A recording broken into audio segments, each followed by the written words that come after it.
across the UK, on DAB+, on YouTube, on your mobile, and on your side.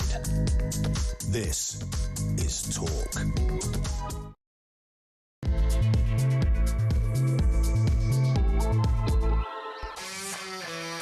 Good afternoon and welcome to Drive Time right here on Talk. We're just trying to get to grips with this extraordinary situation on this strip of land on the edge of Morocco called Ceuta, where thousands and thousands of migrants from Africa are just storming across the border. Incredibly, the BBC is saying they are trying to cross the border. They're not trying, they are succeeding.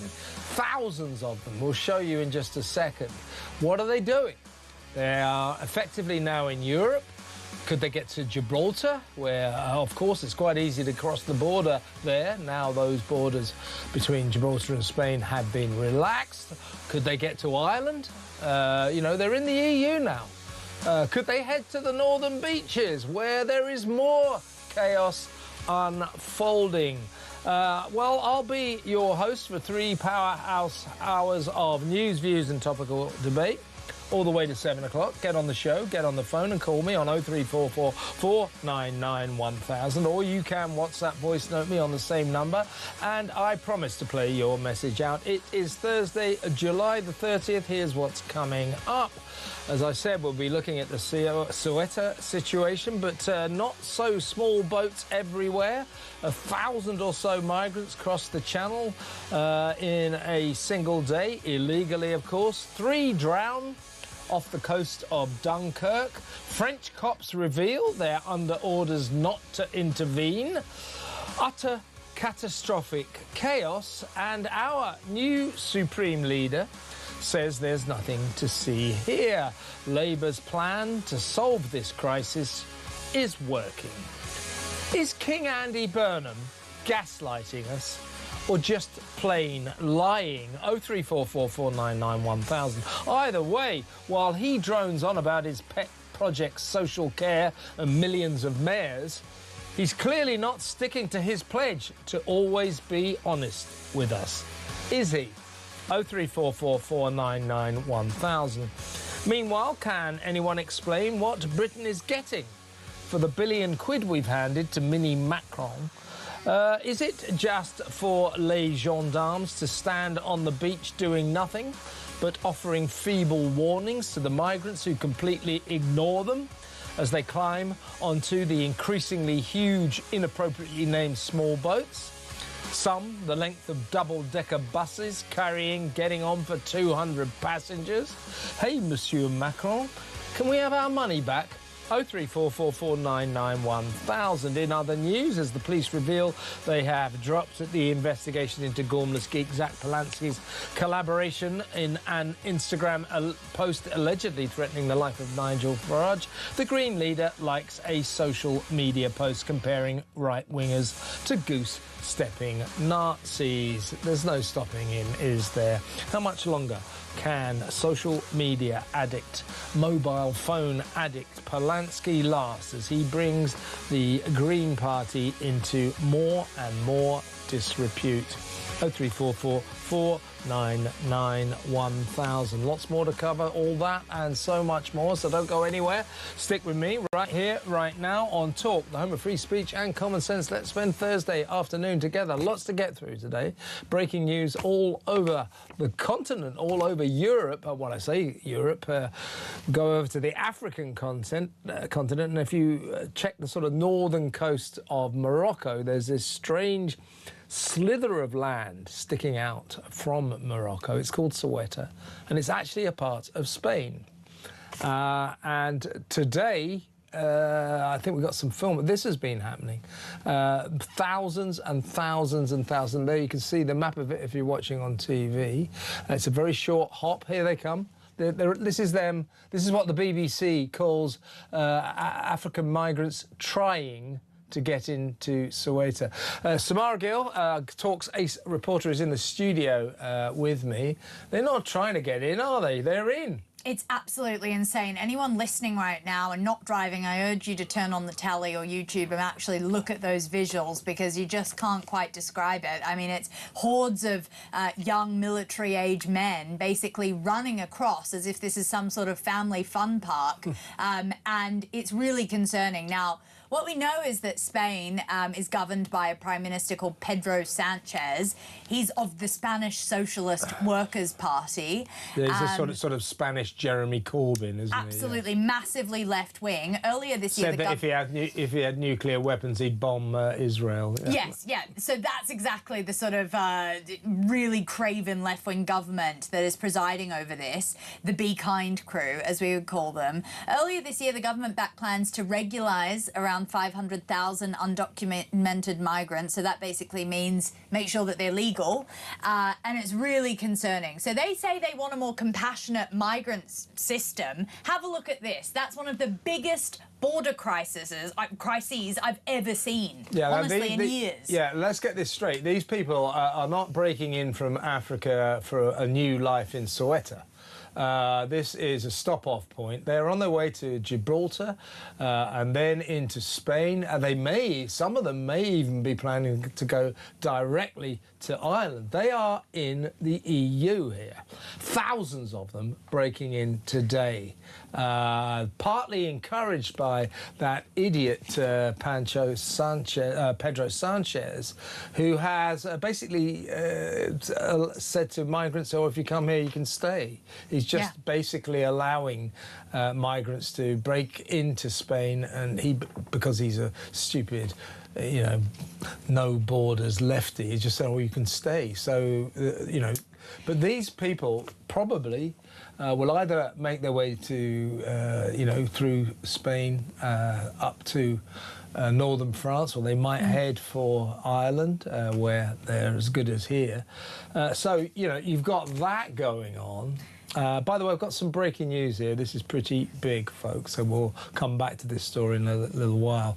UEFA, the European Football Association, which would encompass England, are set to boycott the next World Cup. This is because of FIFA's president, Gianni Infantino, putting out the next World Cup, in fact, FIFA competitions, basically to private investors, saying, you get us £4 billion, you'll get a cut of the profits.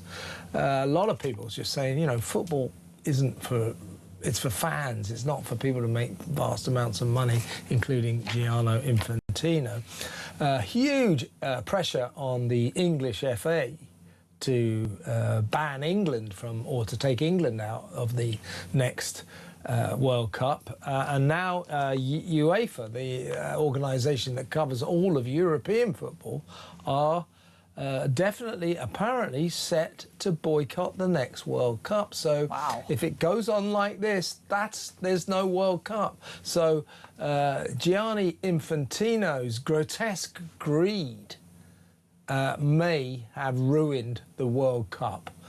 Something needs to be done about that. We'll return to that story later in the show, but let's go back to the migrant crisis. Let's talk about our Prime Minister. We're going to play you some clips now of what's been going on the North French coast. Yesterday, 780 migrants came across, many of them on these new, huge, small boats. They're not small. Size of a bus. They're the length of a double-decker bus.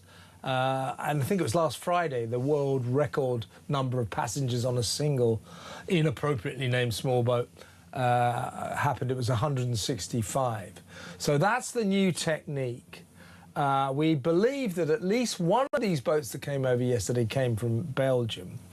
But the headline here is that Chris Philp, the Shadow Home Secretary for the Tories, he was over there checking just how well the Tory project to let as many illegal migrants into Britain is going, and it's going very, very well. So good that Chris has finally woken up, but thank you very much to the Tory party for causing this migrant crisis. Let's not let Mr. Philp polish his halo too much. Good work, though, he's doing, but the Tories are responsible for this. Labour, of course, have made it worse, but it was the Tories that gave us the migrant crisis.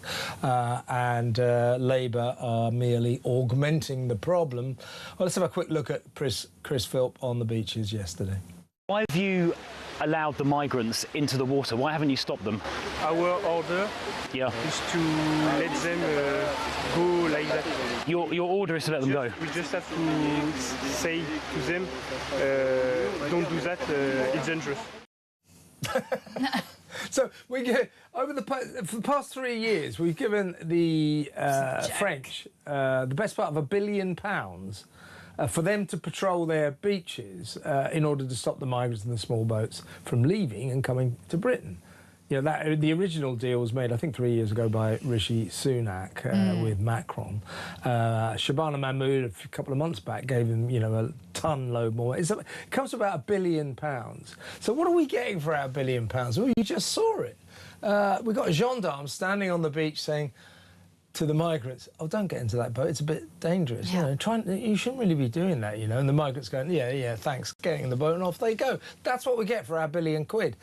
Worse than that, what do we get from our Prime Minister? 2 days ago, he said, no, nothing to see here because Labour's plan to stop the boats is working. This from a Prime Minister who took over last Monday, so he's been in power, what is that, 10 days or so? Since he took power, 2,000 migrants have crossed the channel. That's a phenomenal amount. Bearing in mind every single one of them over the next year will cost us £40,000 to accommodate, to feed, to give benefits to doctors, dentists and all the rest of it. And we have a Prime Minister who basically said nothing to see here, our plan is working. He's gaslighting us at the very best. I would suggest he's just lying to us. Massively. I mean, it's just like he basically treats the issue as if it doesn't exist, which is a really, really dangerous strategy if you look at the way that we are at a breaking point across Europe and Britain, and generally the West, to be honest. Any country that hasn't cracked down on this is facing the repercussions very quickly about what tons of illegal immigration will do to both your economy and the social fabric of your country. It's very interesting. I mean, even just listening to Andy Burnham yesterday talk about social care, and he basically turned to the media and he pled with them not to make it divisive, not to basically scrutinise the policy, let them have a nice kumbaya fireside chat about it. So is he basically turning to journalists and saying, don't do your job, just don't bother? That's what I kind of get from him. He believes that journalism, and you can see with his lack of press conferencing and all that, he believes that we are the ones who are divisive, we are the ones bringing all the drama to the scene. It's him who doesn't want to confront what's actually going on here. He basically hasn't mentioned migration, and that is massively a problem. Yeah, I mean, his one statement on it. I mean, until 2 days ago, everybody was like, come on, mate, you know, 1,000 migrants have come across so far since you become Prime Minister. And you haven't once mentioned the migrant crisis. It is well known statistically the issue that concerns British citizens the most is the migrant crisis. You won't talk about it. I said yesterday, this guy, he just focuses on what he wants and ignores what we want. And, you know, social care, jolly good, I guess. I don't know. Nobody was really talking about it until he turned up. He wants to spend a fortune improving our social care system. I'm sure that's a bold project. I'm sure it's very worthy and earnest and good. I'm not against it, I suppose. But that's not what people want. Nobody was saying, oh, you've got to reform our social care system. Oh, please, Andy, any chance we could have 1 million more mayors? Loads and loads of devolution, said no one ever. But these are his obsessions. We're saying things like, Could you solve the migrant crisis? Yeah. Could you stop the boats? You know, could you do something about this net zero mania that's ruining our economy? You know, could you do something about law and order? Could you do something about the economy, cost of living? No, social care. Yeah, no, you're spot on, Kev, because it's sort of like he's two steps ahead of what he should actually be doing, and he's not looking behind him at all the different problems that are actually facing the country. I mean, he actually said it himself when he was doorstepping in Makerfield, or door knocking on Makerfield. He said that the one issue was cost of living, which, of course, everyone is feeling the pinch at the moment. But then he said the second issue was migration. So he is aware of what the public want to fit, but he's not doing it. And you're right. I mean, we can have this sort of prime minister that gets his banjo out and like wants to, you know, strum a song on it, wants to strum a song and talk about how great everything is. Smith's song. Yeah, the Smiths. In my life, why do I spend valuable time with people who don't care if I live or die? He wants to be the tambourine player in the Smiths, but he's the prime minister. I know, and you know what? That could work if we were in a time of great prosperity, maybe, if, you know, we had gold paved streets and, you know, basically cash coming out of the pockets of the Treasury. But it's not the truth. We've got a massive migration crisis and a huge problem in the economy, and he doesn't want to confront those problems. He wants to go for things like social care, which will get him a few bumps up in the leadership board and the tally and all the different polls, but it's not going to fix the root causes of what's actually going on in Britain right now. And God, talk about the gendarmes not patrolling those beaches. In Morocco as well, and we're talking about, you know, the migrant, to go back to the migrants crossing over the border in Spain, the Moroccan authorities are also standing by, it's saying, and who can blame them? Who can blame them? They don't want these people in their country. You know, but that's, I mean, the Ceutans have got the same problem as we have. You know, the Moroccan government, if you want to run into that other country, you go right ahead. Yeah. It's not like we have a tough leader in Westminster or Number 10 North that's going to stop things. Yeah, by the way, just to go back to that massive football story, this is a huge football story, folks. UEFA, the governing body of European football, including Britain, England, Scotland, Wales, Northern Ireland, of course, has said, and Ireland, sorry, the British Isles, UEFA has now said no European nation will participate in any FIFA competition so long as proposals to create a company to run the World Cup remain alive. So Gianni Infantino's proposal was to create a £20 billion, $20 million company in which private investors would be able to buy a $4 billion stake and make money. So he would no doubt make money. So he wanted to privatise the World Cup and other FIFA competitions. UEFA now is saying that all European countries, including the big one, France, Spain, World Cup winners, of course, all the huge countries, England, Germany, these are the massive, Italy, these are the massive teams of the world. They will not participate in any FIFA competitions until that bald man, Gianni Infantino, drops his greedy, avaricious plan to privatise the World Cup and no doubt line his own pockets, as well as a few others. So there you go, huge development there.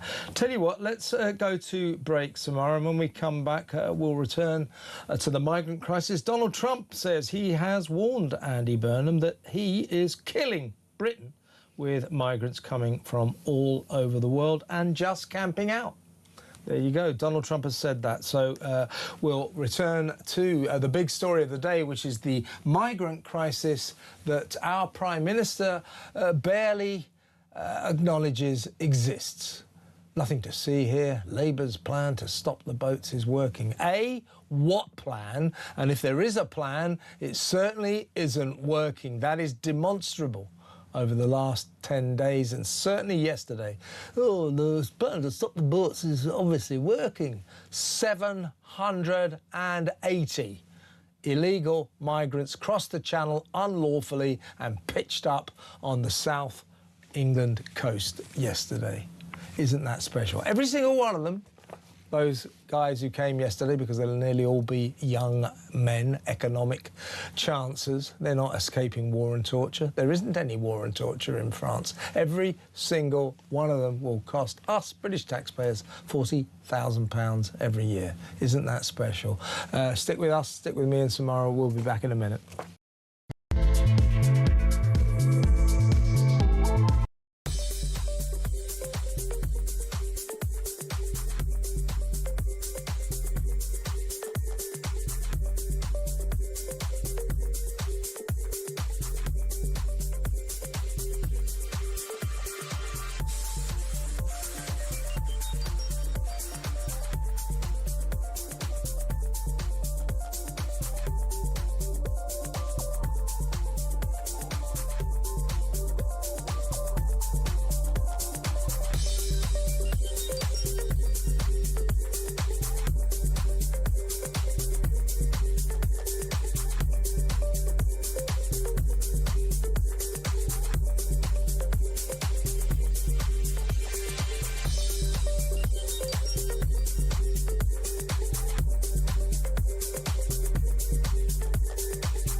It is therefore my honour to declare that the duly elected leader of the Labour Party is Andy Burnham. Thank you, everybody. Thanks so much. I believe in all of you, and I am confident we can do it. Thank you very much.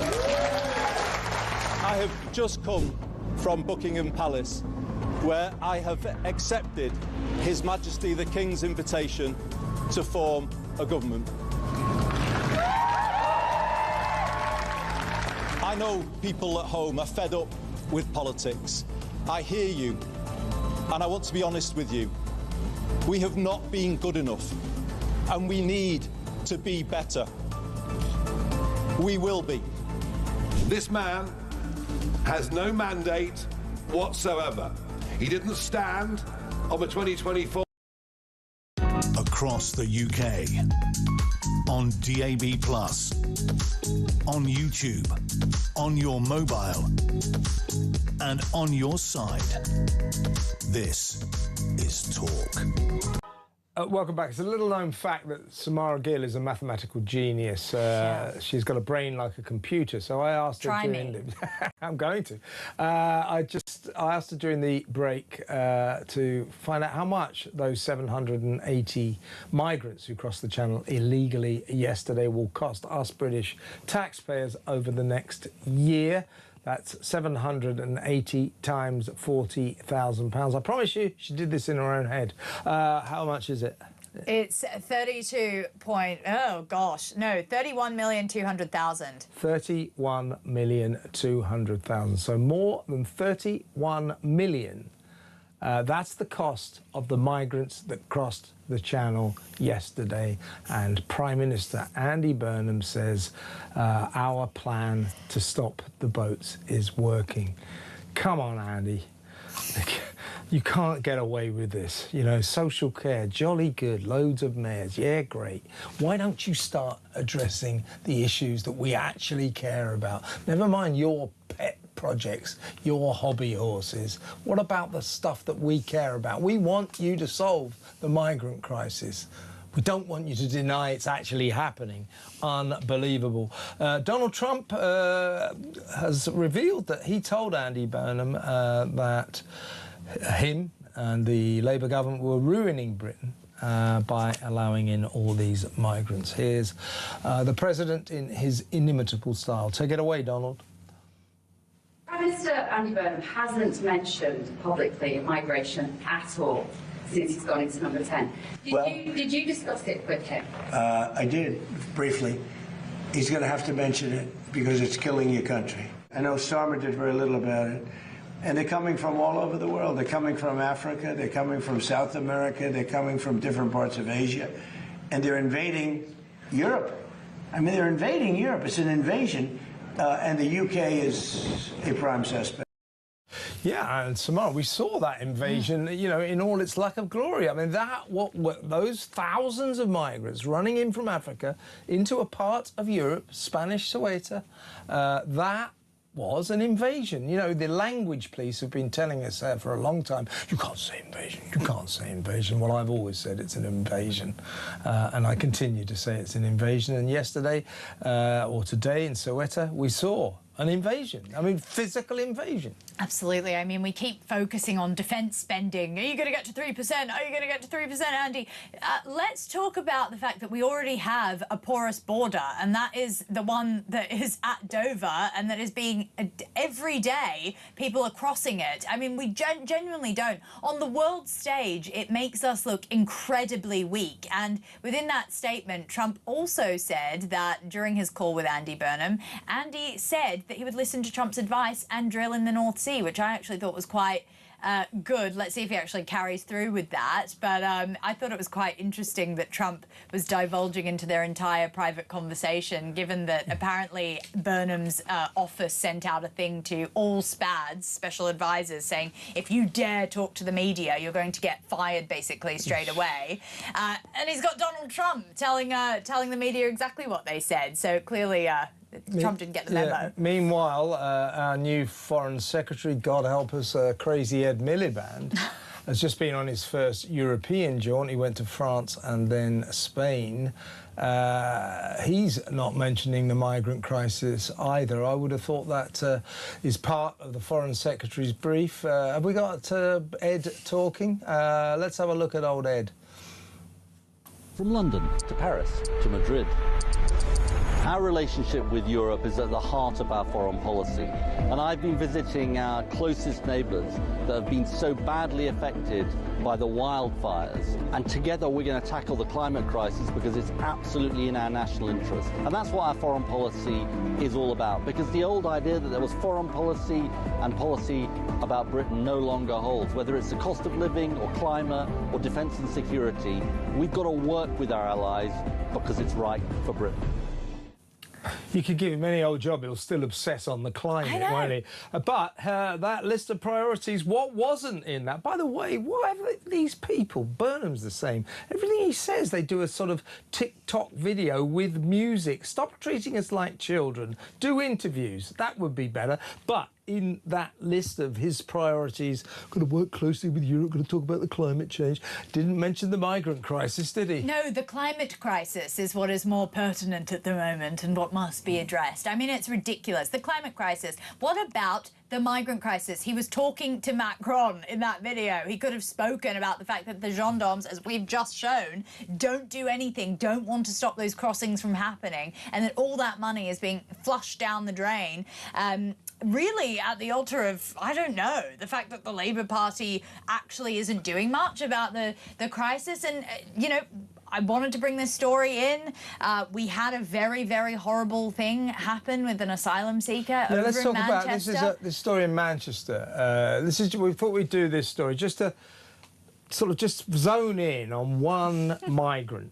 OK, this is one migrant story. Now, no one is saying that every migrant who breaks into this country then goes on to become a super criminal or break any laws at all. You know, the vast majority of you don't start raping people or killing people or committing horrible crimes. Let's get that straight. But too many of them do. A rising proportion of them seem to be breaking our laws. So we thought we would tell you the story of Both Duc Deng. He's a Sudanese migrant. He's 21 years old. And almost exactly a year ago, he was arrested outside a school in Manchester with a 7-inch knife, a hammer and a can of petrol intent on arson. He was going to, here he is, he was going to set fire to a school. He was living in a house of multiple occupation. He'd committed a number of other offences, but he'd been here for years. Why is he still here? He's been allowed to commit other offences. He went to set fire to a school. Here he is. He's having a little hissy fit because he's really angry with the British authorities for not doing enough to help him stay in this country. But of course he is still here. He got a 2-year sentence, and this is just one story of a migrant we let in. We got about 100,000 of them around the country, and you know, too many of them have stories like Both Duke Deng. We're importing a crime crisis. Well, absolutely. Just cast your mind back to Rhiannon White and Deng Mujang, who murdered her with a screwdriver, stabbed her in the head 21 times over what appears to be, we still don't really know what happened, but a bit of a dispute over biscuits at the asylum hotel that he was staying at, that she was working at. I mean, this is going on and on and on. And what really, really upset me about this case is actually Sarah Haig, who was defending him, and the things that, and I know she has to obviously say things that will make him seem like a victim, but the thing she said, you know, she basically said he wanted attention, he was in a crisis, but he was not motivated by hostility towards children. What, with a can of teachers. petrol and a 7-inch knife and a hammer? Yes. He wanted to set fire to the school. Luckily, he got arrested. Exactly. You know, this is because he's furious because the British authorities are not doing enough to approve his asylum application. She said, to justify his actions, that he has very limited English and he felt extremely frustrated that no one was listening to him and no one was helping him. We housed you, we fed you, mate. He also said that he had reached the limit of his ability to cope with the HMO conditions, where others in similar circumstances had been assisted by immigration authorities and he hadn't. So he was basically frustrated that others had been helped and he'd been left there. Says his only wish is to work and find money to support his family. I mean, this is just insane. The justification that some of these human rights lawyers want to use, claiming that it was totally justified that he would bring petrol and a knife to a school where there would have been children. Thank God it was summer holidays and the children were out of there. It's madness, and honestly, we need to see an end to this wokery in the court system as well. Yeah, that's just one story that cropped up today. You see them every day. These migrants, failed asylum seekers, people waiting for their applications, living in taxpayer-funded hotels or disused military camps or houses of multiple occupation all over the country, getting into all sorts of trouble. We just let them in and we let them break our laws, quite often send them to prison for fairly long sentences, and when they come out, we don't deport them because some judge will say it's against their human rights, and they'll go to the European Court of Human Rights to prove that, because we don't make the decisions in the end. The ACHR does, and when you hear the Home Secretary Shabana Mahmood, for that matter Andy Burnham, say we won't leave the ECHR, the European Convention on Human Rights, that's when you hear them effectively say we've got no interest really in solving the migrant crisis because secretly we all believe in open borders. That's the trouble with the Labour cabinet. The 3 women that are dead now, who died overnight, would have some things to say, I think, about the human rights that they probably suffered at the hands of people smugglers. I just want to reiterate, those who think that we're being unfair or uncouth with what we're saying, we're actually saying let's smash the fact. Let's smash the gangs. No. Don't bring that up again. Let's smash these very, very evil, dark and insidious things that operate. People are human trafficked across the channel. 60 people have died in Spain. Another 3 died on the channel last night. People are dying at sea because they don't want to confront the issue of what is actually right now happening. And that's the heart of the problem. It's not an exaggeration to say that if we're not careful, we are looking at the beginning of the death of Europe because of these various liberal governments that won't do anything about this. And as Samara said, remember, yesterday, This is all too frequent. This happens. 3 migrants drowned off the coast of Dunkirk. Women. All of them women. That's quite rare, actually. They're nearly all men. But 3 women drowned yesterday off the coast of Dunkirk, while 780 made it across at the cost to British taxpayers over the next year, as Samara just calculated, of more than £31 million. Isn't that special? 03444991000. After the break, we'll talk more, particularly about this EU border that the migrants have stormed in Morocco. We'll talk to ex-NATO and Royal Navy Commander Rear Admiral Chris Parry. That next. Stay tuned.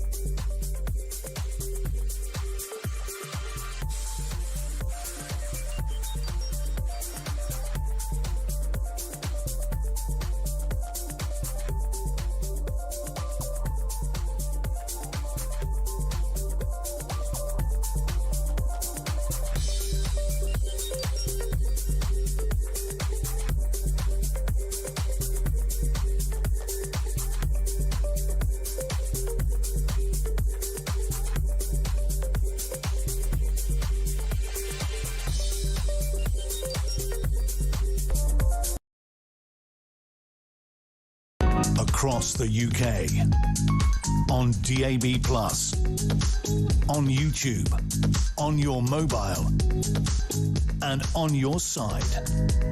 This is... Welcome back. Let's go straight over to my next guest. He's ex-NATO and Royal Navy Commander Rear Admiral Chris Parry. Welcome, Chris. Hi, Kevin. Well, look, first of all, let me get your thoughts, just generally, really, about what we're seeing in this place, Ceuta, strip of land on the end of Morocco. Today, this incredible footage, thousands and thousands of African migrants just storming across the border, effectively, I think, in their minds, or probably accurately, from Africa into Europe. And one assumes their plans will be to move on to Gibraltar or Spain and the rest of Europe, maybe make their way up to the north of France across on a small boat, or maybe go over to Ireland. The possibilities are infinite. There's this feeling, isn't there, Chris, that this migrant crisis, not just in Britain but all across Europe, is spiralling out of control. Well, Kevin, it's not spiralling. I'm afraid to say that these invasions are being encouraged by this pusillanimity of the politicians. I mean, Pedro Sanchez, the Prime Minister of Spain, has just given an amnesty to 1 million illegal migrants. And so everybody said, OK, that's fair game for us then. And they've, as you said, invaded Ceuta. I expect Melilla will be next, the other enclave in Morocco. And Europe will be given the benefit of all these people's arrivals. Pedro Sanchez himself said, oh, there's lots of starving women and children. I haven't seen any. They're all men. And here's another problem, Kevin. Our politicians lie to us consistently. They have this impression that we are gullible enough to believe everything they say. The fact of life is, every time a migrant steps ashore in our country, our politicians have failed in their primary duty to provide safe, secure built borders for this country. It's as simple as that. And we've got to start calling them out. The excuses have got to end. And Europe has got to have a commonly defined and enforced external borders policy. Otherwise, we're all going to be living with this for the future generations. Absolutely. And we're just looking at this Ceuta place and all of these migrants who've stormed over from Africa. A fair few of them are getting themselves into the sea, into the Mediterranean, sometimes in rubber rings. Apparently, the reason for this is they're hoping to be picked up, because if they're in the sea, that means they can't be returned to their native Morocco. That means they're home and dry. They're now official European asylum seekers. That's just not true, Kevin. That's what they think, though. You know. Yeah, but also it's what I'm afraid our authorities think in the Channel and elsewhere. the simple fact of life is, and I've done search and rescue in my career, okay? The only thing you have to do is take them to the nearest place of safety. And, you know, in the Channel, that's France. And, you know, we have politicians, I'm afraid, and authorities who do not have the moral courage or indeed the legal knowledge to do what is required in these circumstances. And to go back to our local migrant crisis, as it were, I mean, we've seen incredible scenes on the beaches of northern France yesterday. We think at least one boat, this is a new syndrome, came over from Belgium. 3 poor ladies drowned off the coast of Dunkirk. But 700... Well, they may have drowned, Kevin. We don't know. Well, they died anyway. 780 made it. Now, a lot of people have always said, well, why can't we stop these boats? Why can't we get the Navy to stop these boats coming across? And that's what I wanted to ask you. You'll know about this, because I keep hearing that naval commanders have told the government that were they to turn these boats around, were they to in any way intervene and take these migrants back to France, that would be against maritime law. No, that's not true. The Royal Navy picked up migrants in the Mediterranean from 2016 onwards. It's what you do with them afterwards. If you pick them up because they're in distress in French territorial waters, the nearest place of safety is France under international law. Take them there. It's as simple as that. I'm afraid we've got lawyers and we've got commanders and we've got politicians who are basically making excuses for not doing the right thing. There's a way around everything if you want it to happen, and we can make it happen. I've put a plan into the Home Office probably 5 or 6 times. Each time it's been chopped off by the civil service before it goes anywhere near the politicians. And what is your plan, Chris? What is your plan? What would you do about these scenes we're seeing here? How would you stop the boats? Well, first of all, if I picked them up in French territorial waters, I'd take them back to France. What are the French going to do? Sink the boats? You know, I don't think they are. The second thing is I would take them to a large cruise liner in international waters between Britain and France, where it's not in either of our territorial seas. I would actually flag it of a state like Liberia and say, fine, come aboard, claim asylum, and we'll send you to Liberia, because that's where the flag state of the ship is. I think we're beginning to see the face of the migrant crisis's future, insofar as a lot of this crisis has been plotted out in terms of the number of boats that have come across, and they're always called small boats. We've now got these mega dinghies, which are the length of a double-decker bus. We had one came over last Friday with 165 people in it. Kevin, just a minute. That's more than a frigate's ship's company, by the way. Well, there you go. Massive amounts. I think this seems to be, and each one of these mega dinghies will make the people smugglers apparently upwards of £300,000. So I think this is the face of the future of our migrant crisis, these mega dinghies. Kevin, you know, one of the things we've got to do is start saying, look, if you cross our border, okay, it's illegal for you to do that. We've got to stop saying it's the smugglers. The perpetrators are the people doing this. A lot of them are clearly not refugees. They're economic migrants and people on the make and people on the take. We've got to be really honest about this now and say you are not wanted or needed here. And when we start saying that and making it less possible for them to get all the benefits, then this will stop. I'm afraid to say having an open hand and an open border all the time is just encouraging the grifters and also the takers of the world to come and take stuff from us. My belief is that this Labour cabinet, including the new Prime Minister, actually secretly or privately believe in open borders. Hence, they show no resolve in tackling this issue. What were your thoughts when you heard a couple of days ago our Prime Minister, in the light of the fact that since he's been in power, the nearly 2,000 migrants have come across the Channel? That's a hell of a lot. He was asked about it. He said, well, you know, basically year on year, the number of migrants crossing the Channel are down. Therefore, Labour's plan to stop the boats is working.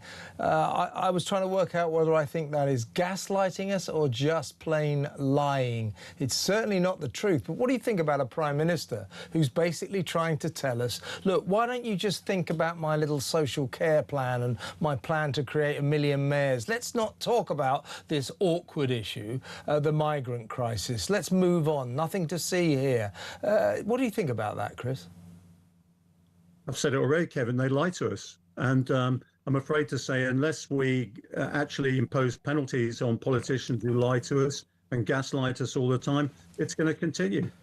These people think that everything's irrelevant until the next election, and they can do what they like. You know, having a huge parliamentary majority, as Andy Burnham has, is the nearest thing you can get to a dictatorship in a democracy. And I'm afraid to say the good people of Britain are not going to put up with that situation when he clearly operates against the interests of the British people. Yeah, I'll just go back to this fact, statistical fact. The issue that concerns British citizens the most is the migrant crisis. I haven't heard any British citizens saying, oh, I wish we could have 1 million more mayors. That's what Andy Burnham thinks we're all worried about. He thinks we're all worried about social care. I'm not saying that improvements can't be made in that area, but it isn't at the top of our priority lists. He's gaslighting us, saying these are the important issues. They're not.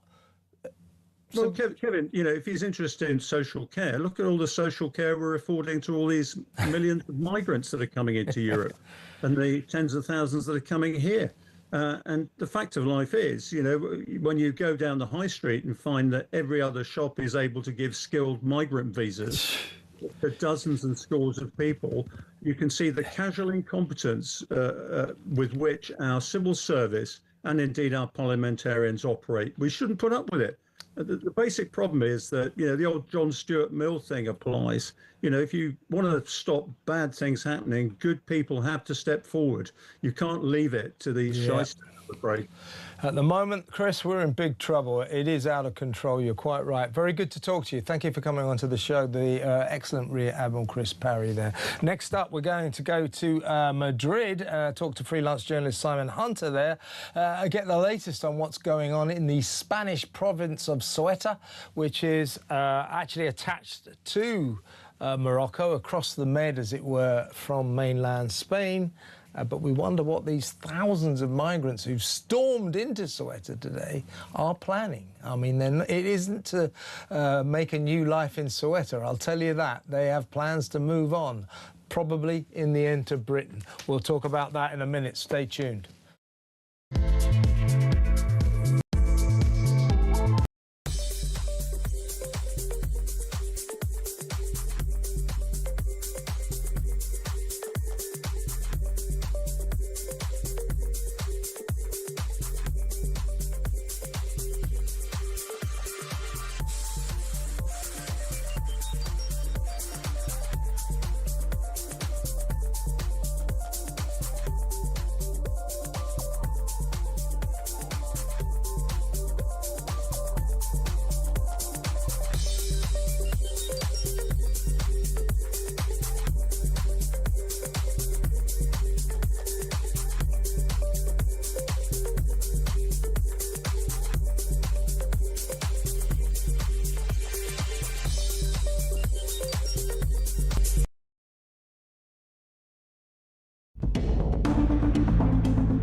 It is therefore my honour to declare that the duly elected leader of the Labour Party is Andy Burnham. Thank you, everybody. Thanks so much. I believe in all of you, and I am confident we can do it. Thank you very much. I have just come from Buckingham Palace, where I have accepted His Majesty the King's invitation to form a government. I know people at home are fed up with politics. I hear you, and I want to be honest with you. We have not been good enough, and we need to be better. We will. across the UK. On DAB+, on YouTube, on your mobile, and on your side. This is Talk. Welcome back.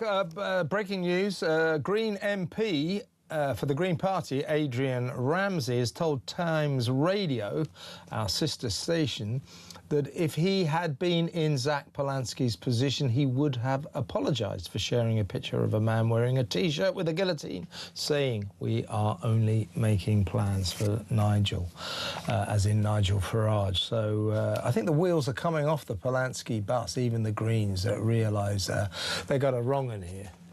He can't carry on like this. He should have apologised on Newsnight the other day. Not apologising was just childish and stupid, which pretty much sums up this authoritarian left-wing lunatic. Adrian Ramsey says he would have apologised for that, and Adrian is exactly right. Of course he should have apologised.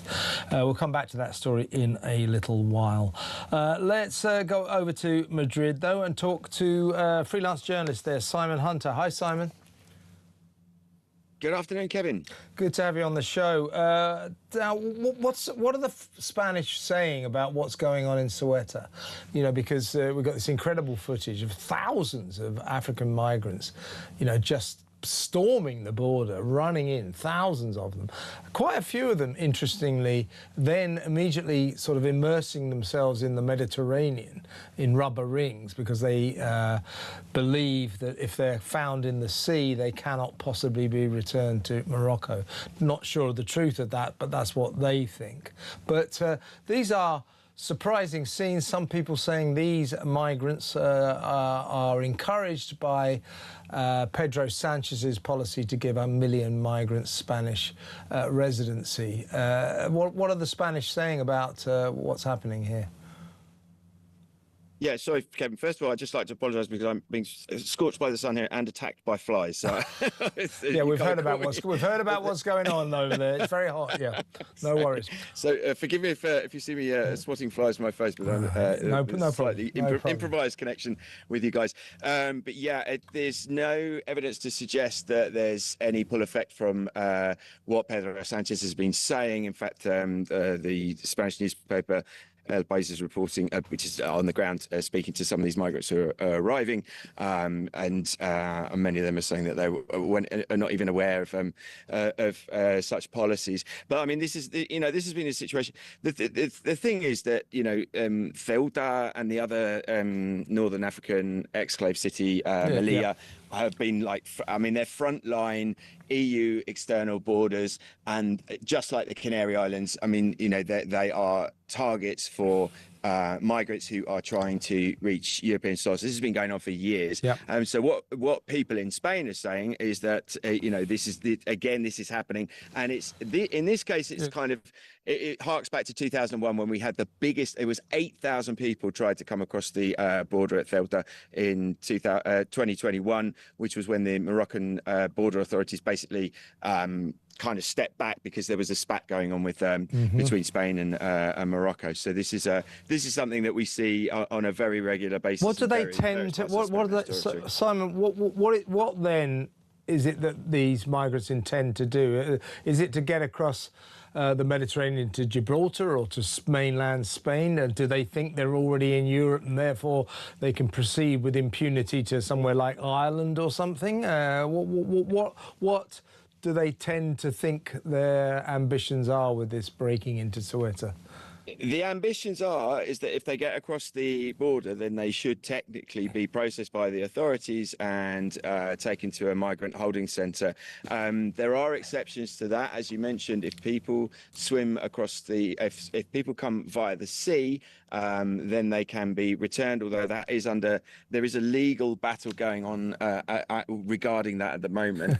And also, for a very long time, Spain has had a policy of what they call devoluciones en caliente, which kind of means like hot returns, which basically means like, okay, well, you've got to cross the fence, but we're going to send you straight back. And what's happening at the moment is that the Spanish and the Moroccan authorities are talking to try to speed up the return of migrants who have entered Ceuta this week, because basically, it's a tiny city. It's about 2% of the actual population. The number of migrants that have crossed in the recent days is equivalent to 2% of the population of Ceuta. So all of the facilities there are completely overwhelmed already. And obviously there's issue of hygiene and where are these people going to go and exactly what is going to happen. So the reason it's happening now is because the sea conditions are slightly better than they usually are. So it's making it easier for people to swim around the border, and of course it's just the scale of the number of migrants that are trying to get across the border. The border guards just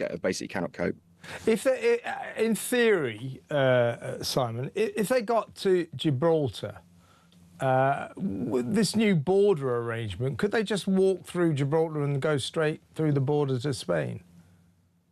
Yeah, I guess technically, yeah. To be honest, I never even thought about that. But yeah, I guess with the end of the border in Gibraltar, yeah, once you're in Spain, once you're in European Union territory, then yeah, you're free to roam, I guess. Last question, I guess, as you battle the flies and the heat. How are things in Madrid with the wildfires? Is it a little better now? Yes, so the wildfire, I'm in central Madrid, and the nearest wildfire was about 50 kilometres from here in the wider Madrid region. But thankfully, those massive fires that we saw break out on Thursday and Friday have finally come under control. So now people are returning to their homes, and we've seen, the photojournalists can now get to the sites of the devastation. These, campsites just completely razed, homes destroyed, a beautiful reservoir called the San Juan Reservoir. All of it's completely burnt. So it's going to be a very, very long recovery and very, very tragic for those people who have been affected in this. Simon, really good to talk to you. Thank you so much. And you stay safe now. That's Simon Hunter, freelance journalist based in Madrid. Bring us up to speed with what's happening in this place, Ceuta. I'm told you should pronounce it Ceuta. Well, I'm not doing that. I'm not Spanish, am I? Espanol, I'm not doing that. So it's Ceuta, sorry. But interesting that it's quite a short, small stretch of water between Ceuta and Gibraltar. If they get to Gibraltar with this new Gibraltar border arrangement, they could just walk into Spain and then catch the train to Calais, I guess. Honestly, if you didn't laugh, you'd cry. This is, as I say, if we're not careful, we are witnessing the beginning of the end of Europe, let alone Britain. If you don't respect sovereign borders, the whole fabric falls apart. You're not a country if you do not stop people, or if you do not check people as they come through your borders. We have a government that seems not to want to maintain sovereign borders. Therefore, we are in the process of ceasing to be a viable country, and they don't care. Social care, that's all he wants to talk about. More mayors, devolution. Who cares? Let's take a quick call, shall we? Let's talk to Lee in Doncaster. Hi, Lee. What do you make of what's going on in Ceuta? Good afternoon, Kevin. Thanks for taking the call. Well, Ceuta it's sort of like our Gibraltar is in Spain. Yeah, sure. Enclave. Yeah, I understand that. As you say, once they, technically, I suppose, once they're in there, they're in Europe. They're in Europe. Yeah, absolutely. Yeah. They can go anywhere. I was rather encouraged by the things that Chris Parry had to say about we're not able to, the popular opinion seems to be amongst all the lawyers and everybody else that you speak to. You can't do anything. If it wasn't for them, Yeah, Lee, if it wasn't for the lawyers and the lackadaisical politicians, you could do something about it, as Chris was saying. You could get the Navy to turn the boats around, but they won't have it. We are locked in a hamster wheel of chaos due to useless politicians and avaricious lawyers, immigration lawyers. Lee, great to talk to you. Thank you for a good call. Call me again. That wasn't a long enough conversation. Lee in Doncaster making some good points. After the break, we're going to talk to the former leader of Advance UK, Ben Habib. Stay tuned.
across the UK.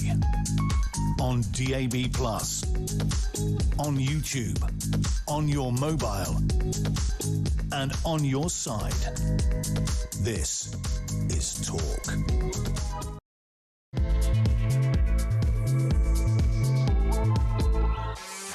Welcome back. This is the second hour of this very eventful edition of Drive Time, and the big headline stories are the migrant crisis, not only on the northern French beaches and at the south coast of Britain, where yesterday 780 migrants came across in illegal boats.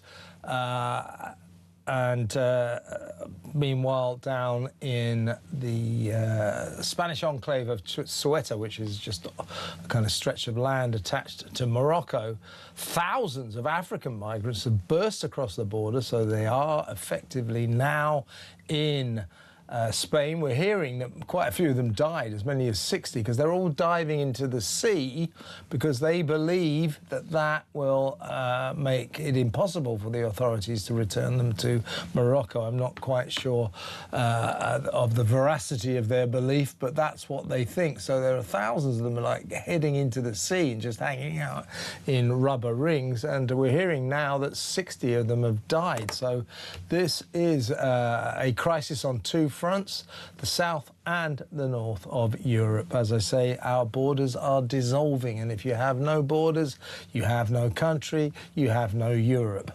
Things are spiralling out of control, folks. And the other big story, massive story, is that UEFA, the governing body of European football, which of course involves England, Scotland, Wales and Ireland and Northern Ireland, and of course the big teams like Spain, World Cup holders, Italy, France, massive teams, biggest teams in the world, they're going to boycott the next World Cup unless FIFA boss Gianni Infantino drops his plans to privatise the tournament. He wants to set up a $20 billion company offering £4 billion worth of investments to private money makers to share the profits and no doubt line his own pockets. Well, UEFA has just said no. If you go ahead with this plan, not a single European nation will participate in any FIFA competitions, but especially the World Cup. So Gianni Infantino's controversial plan to privatise the World Cup is on the edge of the abyss. Extraordinary, extraordinary story. That we'll come back to it in just a little while. Well, let's go to... Oh, actually, I've got a voice note. Let's play this. This is a voice note from Jim on the migrant crisis. Yes, of course, Andy Burnham knows that immigration is one of the top issues. Everyone on the left knows it. But no one's going to fix it because, A, it rubs it in the face of the right, and they take great glee out of watching us jump up and down about it. And B, it would make him look bad in front of his elite friends and the European leaders. He wouldn't be able to virtue signal to them that, oh, look at how kind and compassionate we are to immigrants, not to his own people, of course. Yeah, Jim, I take those points. I mean, I think it's that they just won't leave the ECHR because they're wedded to they think if we leave the European Convention on Human Rights, that means we don't have any more human rights in Britain. Well, that's rubbish. I mean, there are a lot of countries that are bastions of human rights. You know, I don't know, America, Canada, Australia, New Zealand, any country that isn't in Europe. These are bastions of human rights. They're not in the ECHR. So you don't need to be in the ECHR club to honour human rights, to commit to human rights. So this nonsense that if we leave the ECHR, we are abrogating our commitment to human rights is just that, nonsense, absolute nonsense. We could do it, we should do it, then we could make our own decisions about who gets to reside in this country or who we decide can't reside in this country. Because we're not making the decisions in the end. A European court does. So we don't make our own sovereign decisions, which is all wrong.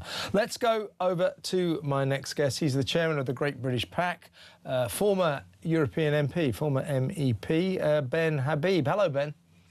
Kevin, good to see you.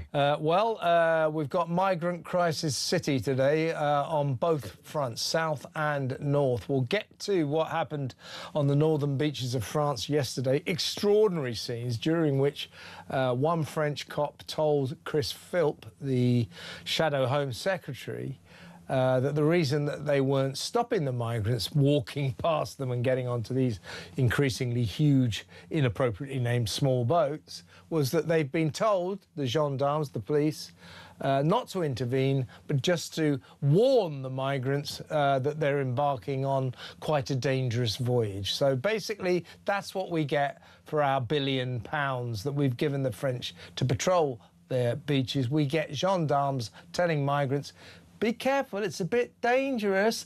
I don't think that's worth £1 billion. But first of all, Ben, before we get to that, let me get your reaction to these remarkable, astonishing scenes we've seen in this strip of land called Ceuta, which is, you know, attached to Morocco. Thousands and thousands of migrants today storming through the borders, bursting through the borders. The BBC reporting trying to burst through the borders. They weren't trying, they were succeeding. And then bizarrely kind of heading straight towards the sea, where they're all floating around in rubber rings, many of them, because they think that if they're in the sea, they can't possibly be returned to Morocco, according to international law. There they all are. 60 of them seem to have died in the process. But we don't know what their plans are. We think it could be to get to Gibraltar, which is not far away, across the Mediterranean, and then just walk into Europe because they've relaxed the border, haven't they, between Gibraltar and mainland Spain. Yeah. Or they may just go to Spain. They may consider themselves to be in Europe, which effectively they are now, so they can just head to somewhere like Ireland and then maybe cross the border to Britain. Your thoughts on what we're seeing here? This is shocking, isn't it? Well, you might recall that Spain, I can't remember how many months ago, 2 or 3 months ago, gave indefinite leave to remain, or whatever their equivalent of that is, to 500,000 illegal migrants who'd entered the country. And the signal which they sent to anyone who would wish to come into Spain is that, frankly, if you make it into Spain over a period of time, you'll be settled in Spain. It was an encouragement to illegal migration. And of course, these people are going to chuck themselves in the sea because the European Convention on Human Rights, coupled with, as you were indicating, the UN Convention of the Law of the Sea, makes it impossible for a Spanish boat to fish them out of the water, because the minute they're on a Spanish boat, they get all the protections of the ECHR. Spanish law kicks in, which doesn't protect Spanish people. It protects these people. They're seeking to break the law. They've broken the law by crossing the border, and yet the law moves to protect them, not to protect civil society in Spain or other citizenry across Europe, but moves to protect, in this case, the would-be criminals breaking into our countries. And I want to touch a bit on the European Union. One of the problems we face across Europe is because the European Union doesn't believe in borders. It's basically pro-migration. Its fundamental foundations are based on freedom of movement. And it's incapable, therefore, of really being strong on this issue. It can't afford to be strong on this issue because it would go against itself. When people say to me, oh, we shouldn't have left the EU because when we were in the EU, we didn't have this illegal migration problem. Well, the EU didn't have this illegal migration problem when we were in the EU. This is something that has emerged since 2017, 2018, and it's got worse and worse and worse. And at the heart of it is a complete lack of preparedness of countries across Europe and including the United Kingdom to enforce our borders and protect our civilians, our civil society, and send these marauders back to where they came from. Those people, the footage you showed, Kevin, of people, these young men, all young men, running amok in this strip of land, they should be all intercepted forcefully by armed police and sent back to where they came from. There should be no truck with their behaviour. Absolutely none. Zero sympathy. They must have the border closed and be sent home. But of course, it comes down to the fact that Spain, because this is a Spanish province, has the problem of being run by its leader, the extremely left-wing liberal lunatic Pedro Sanchez, who doesn't really believe in borders. So Spain has become very much the front line for a lot of migrants who head to Spain and then continue northwards through France to, of course, the beaches around Calais. So let's talk about what we saw yesterday, because in the end, Spain's problem is our problem. We too have a leader, a new leader now. Our old leader was almost as bad, but Andy Burnham just doesn't even really want to talk about this. He wants to talk about his pet project, social care, and he wants to talk about forming lots and lots of more mayors that nobody could give a rat's backside about. He doesn't want to talk about this. When he was confronted with it a couple of days ago, basically said, look, best part of 2,000 migrants have come over in the few days since you've been Prime Minister. This is a spiralling crisis. What are you going to do about it? He said, well, numbers are down. It's quite clear Labour's plan to stop the boats is working. As I've been saying all show, I'm trying to work out whether that is gaslighting us or just plain... They've been gaslighting us for years. Well, is it gaslighting or is it just plain lying? We have a Prime Minister who doesn't want to talk about the main issue that concerns British people. That's a scandal. Well, Starmer used to call it irregular migration. He couldn't even bring himself to call it illegal migration. If you can't name the activity that's taking place, you certainly won't be able to control or deal with it. We've got to remember that the asylum system in this country and across Western civilization was not set up for the mass inflow of people who might find it problematic living in their own home countries. The asylum system was set up for political dissidents, people of importance, political figures in countries where they were being persecuted, and people who were otherwise therefore disposed to our values, our belief systems, and we gave them a protective blanket because they were on, and there were very rare occasions that we would take people through the asylum system. We gave them a protective blanket in this country because they were effectively of our ideology and faced extermination in their own country. What we've now got is a failure to recognize that we cannot be the home of every single person in the world that isn't happy in their home country, because that is effectively the prism through which migration and illegal migration is now seen.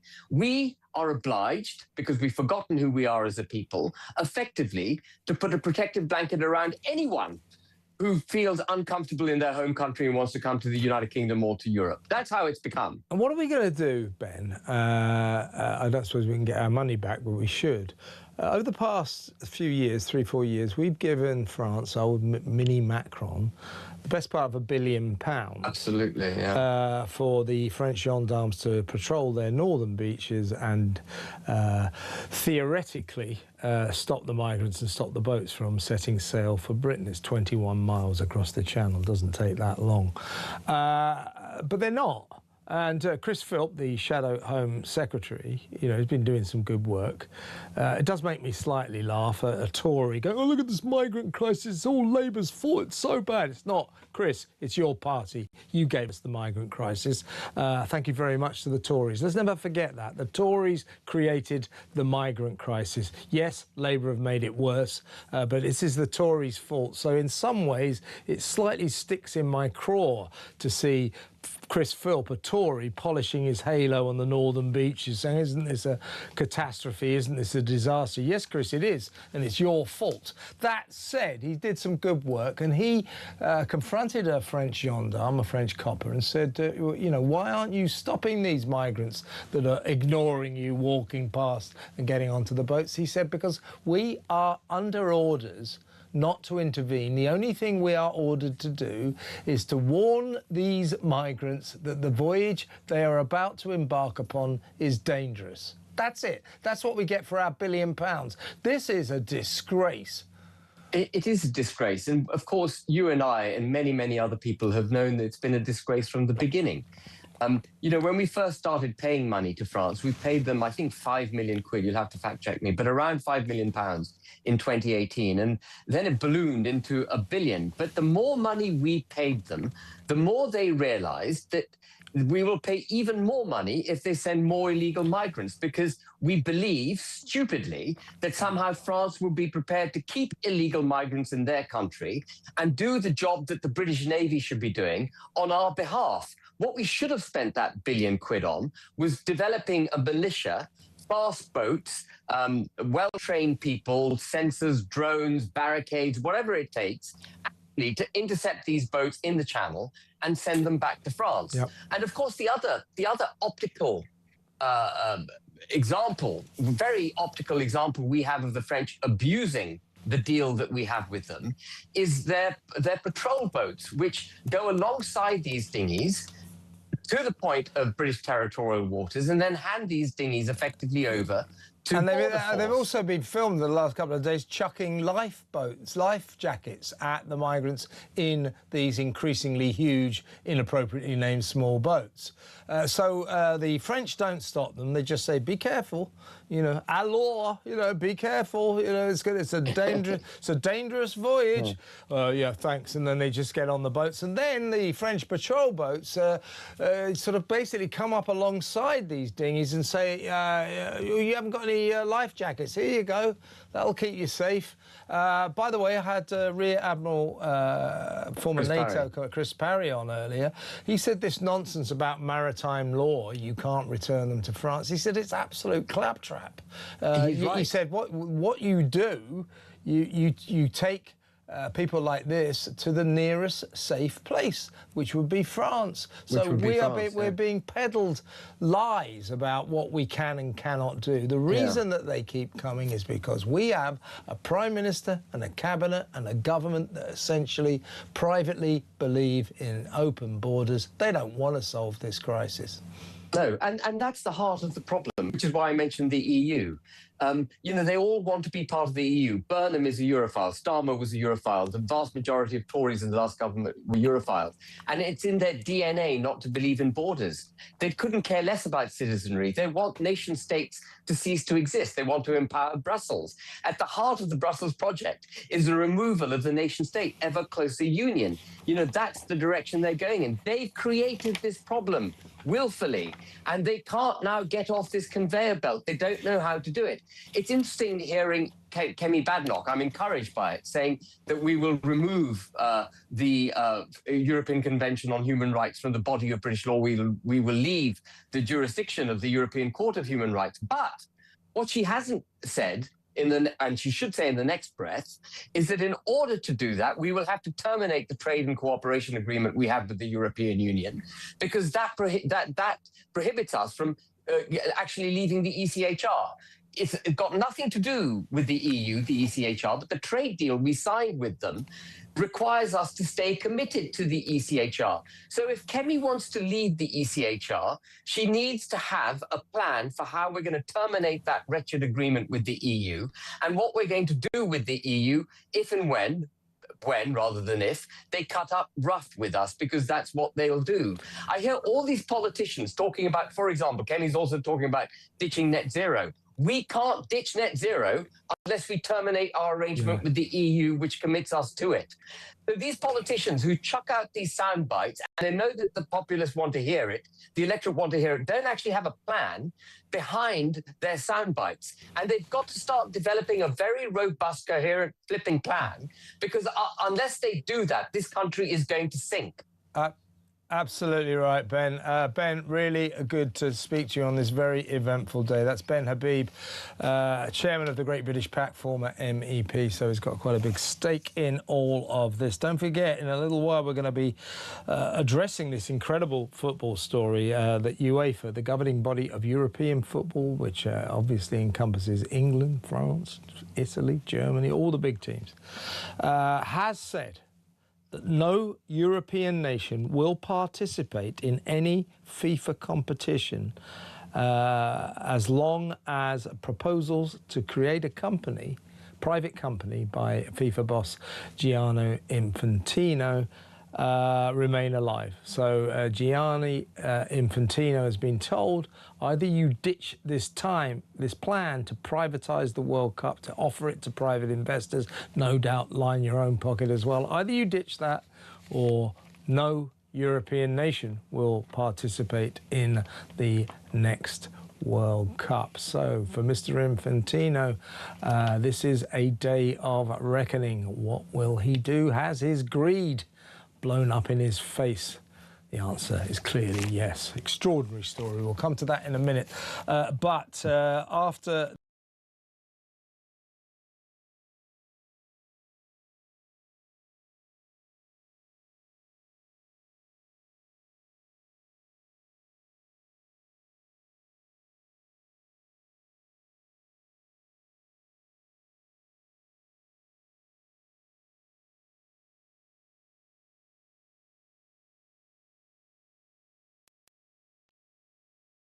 zero from having air conditioning. Isn't that special? We'll talk about that next. Stay tuned.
It is therefore my honour to declare that the duly elected leader of the Labour Party is Andy Burnham. Thank you, everybody. Thanks so much. I believe in all of you, and I am confident we can do it. Thank you very much. I have just come from Buckingham Palace, where I have accepted His Majesty the King. Across the UK, on DAB+, on YouTube, on your mobile, and on your side. We'll file this one under the madness of modern Britain, wokery on steroids. This is craziness, net zero craziness in all its lack of glory. Let's talk to Head of Campaigns at Popular Conservatism, Andrew Allison.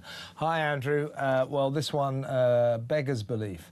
The NHS is currently being forced to cancel blood tests, important medical blood tests, during the fourth heatwave of the year, because the rooms in which these tests are carried out are too hot. They become, with these soaring temperatures, they become too hot. So the blood tests in these warm temperatures would be compromised, so they can't carry them out. Why are these rooms too hot? Because the NHS is banned from air conditioning in many establishments, including where these blood tests happened, because air conditioning is bad for the environment. These places are being told windows. We all know that does.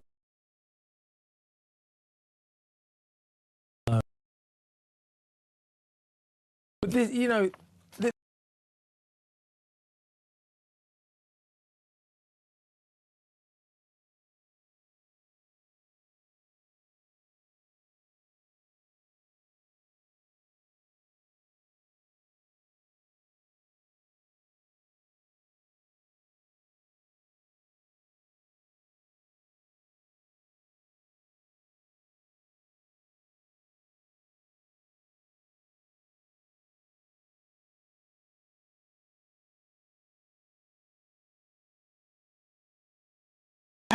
The climate is warming up. I mean, we're on to the 4th heat wave of the summer, and even outside of those heat waves, it's been pretty warm, hasn't it? Yeah, it's very hot. It's very hot. But let's just examine that. Kemi Badenoch saying, climate change is real, but net zero by 2050 is fiction. I thought we were actually trying to get to net zero by 2030, weren't we, or something?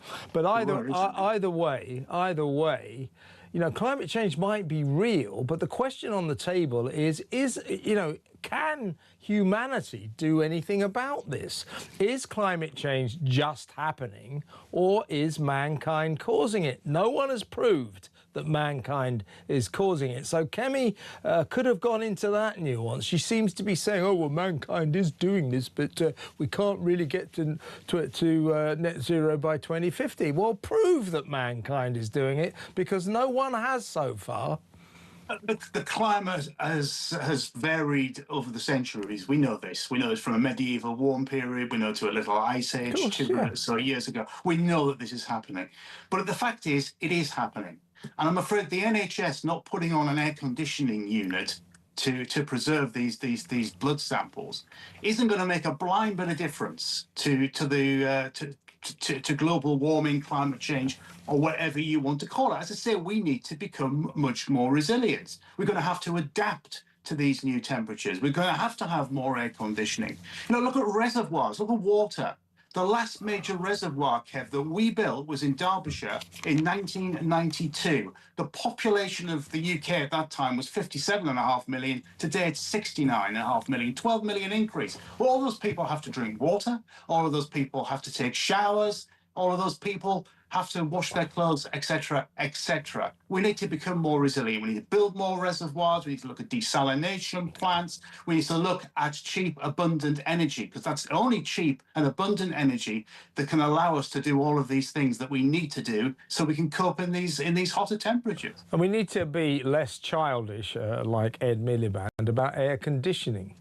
People need power. If they use air conditioning, it's the same as the power they use for their TVs, for their fridges, for every other electrical appliance. So they're not the devil incarnate. They would be very useful in these medical establishments so that blood tests could be carried out. Also, old people that get it would help them in these high temperatures. So we need to stop being so childish about the alleged evil of air conditioning. It is absurd, and of course the childishness is being led by crazy Ed Miliband, who I note, now that he's our new Foreign Secretary, has put climate change at the heart of his new job. You can make him a bus driver and he'd still say, my job is all about climate change. He is obsessed, but we need to be less childish about air conditioning, and we need to look at this story and say what's going on here? What is going on here? It is this. We have an NHS service, a health service, whose job it is to save human lives. This organisation, though, has prioritised the vague concept of saving the planet over saving human lives. Think about that for a second. That is so mad, it is terrifying.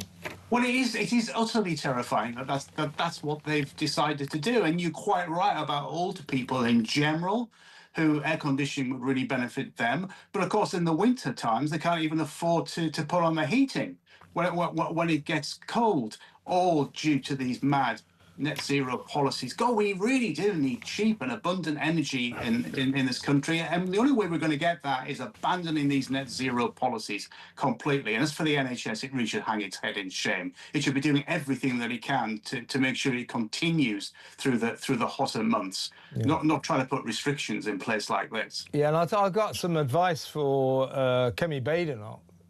If she really wants to get the popular vote, don't bang on about, oh yeah, we're just going to be a little bit, we're going to put our foot on the gas about this net zero.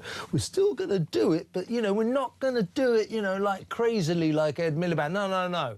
You want to get the popular vote, Kemi, just scrap all the net zero claptrap, bring our energy bills crashing down, stop them being the most expensive in the world. That's how to get votes, Kemi. None of this sitting on the fence nonsense. And that's how you grow the economy as well, and that's how we become a richer country. And it's no coincidence that you've got countries such as, if you go out to the UAE, the countries that have just been booming of late. I mean, they've got air conditioning everywhere. Of course, you need it. You need it because they absolutely need it, and it's cheap energy out there, and those economies are growing. And the US economy is growing at a much faster rate than the UK economy, and a lot of that is due to much cheaper energy than we've got. It's the key to everything. Yeah, and you know, to rail against the evils of air conditioning is just Luddite. It's medieval. You know, across America, as you were just saying, you know, I used to live in the States. I mean, the coldest I've ever been in my life was in Houston and Dallas in the middle of the summer, because every building is air conditioned off the scale. But that isn't wrong. That's advancement. That is human technology making life easy for humans. Don't demonize that. Use it, utilize it, and put it into our hospitals and GP surgeries so they can do bloody blood tests. Well, yeah, precisely. And I bet Ed Miliband has an air-conditioned office somewhere. And I bet every time he gets into his ministerial car, he's in an air-conditioned car. Yeah, I bet he's in air conditioning. And when he visits all these hot countries around the world as foreign secretary, air conditioning will be everywhere around him. Good for him, not good for the rest of us. Yeah, and don't forget he'll be flying all over the world, even more than he used to when he was net zero secretary, in those planet-destroying jet planes. So, you know what Ed Miliband is like the rest of these politicians? It's do as I say, not as I do. Absolute hypocrites. Brilliant to talk to you, Andrew. Thank you so much. Andrew Allison, head of campaigns at Popular Conservatism. Andrew's right. That is ground zero of net zero madness. Lives are at stake because they can't do blood tests because the NHS has prioritised saving the planet over saving lives. I mean, as I say, stop the world. I want to get off. It has gone clinically insane. Next up, we're going to return to that other massive story of the day. Can't overstate it. We are facing the prospect of every single European nation boycotting the next World Cup over FIFA boss Gianni Infantino's vile plan to privatise that tournament. To offer it up to private investors so they can all make money out of it. Now, you know, the World Cup is about making money, but not in that way. The UEFA, the governing body of European football, says that all European nations will boycott the World Cup if Gianni Infantino's scheme continues. So he either abandons it or you got no World Cup. Next up. So we'll talk about that after these messages. Stay exactly where you are. And by the way, get on the phone. We've got lots to talk about. We'll be taking your calls in a little while. 0344499 1000. Back in a mo.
across the UK.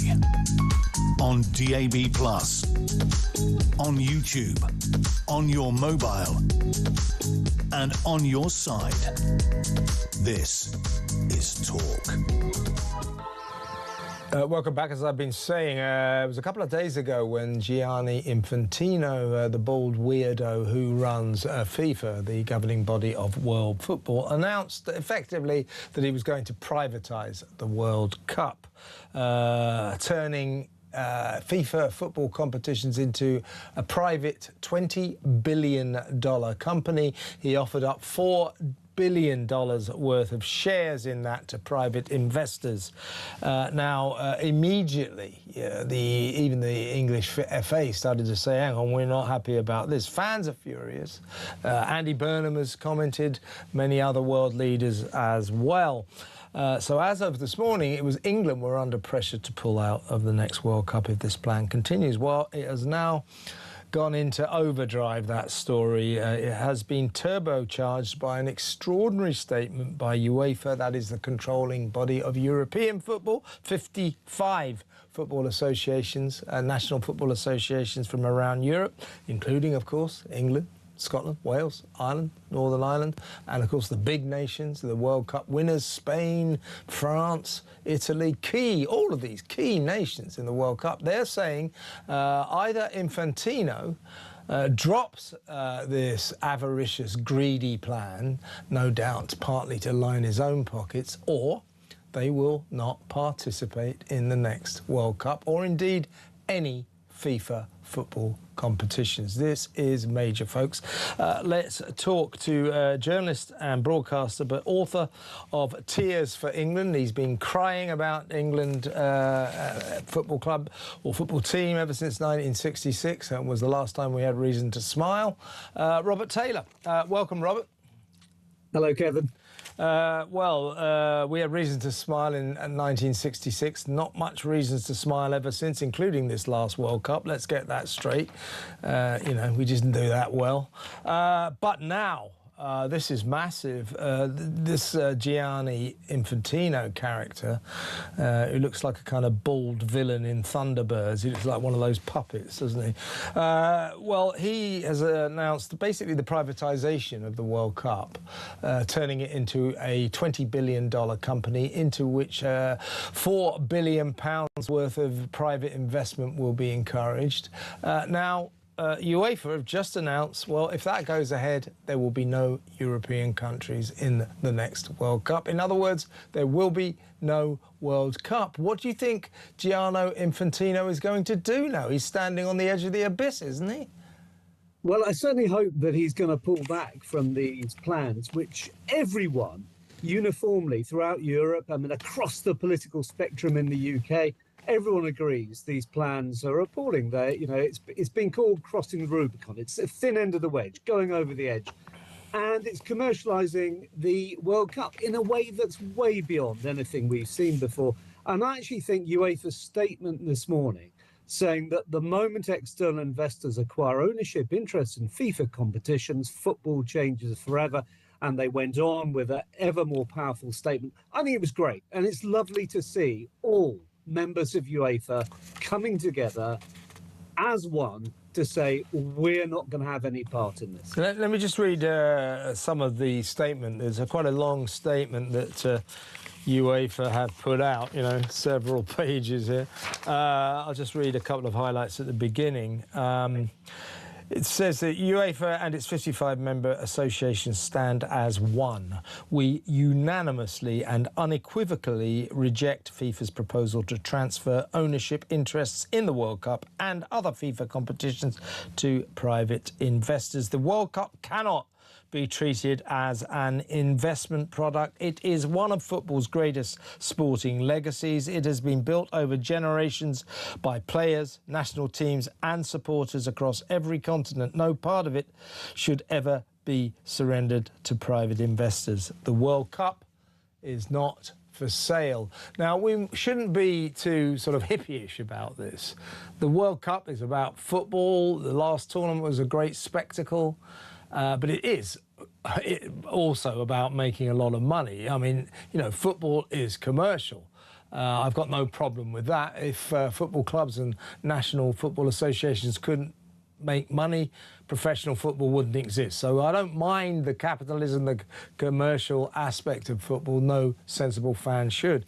But this is just to turn the World Cup into a private company so a load of rich people can make tons of money out of it. And I think probably a big element in the disgust that UEFA, England, fans all over the world, people like Andy Burnham are feeling is because we know what's at the root of this. This is Gianni Infantino devising a secret plan to line his own pockets, to make himself very rich.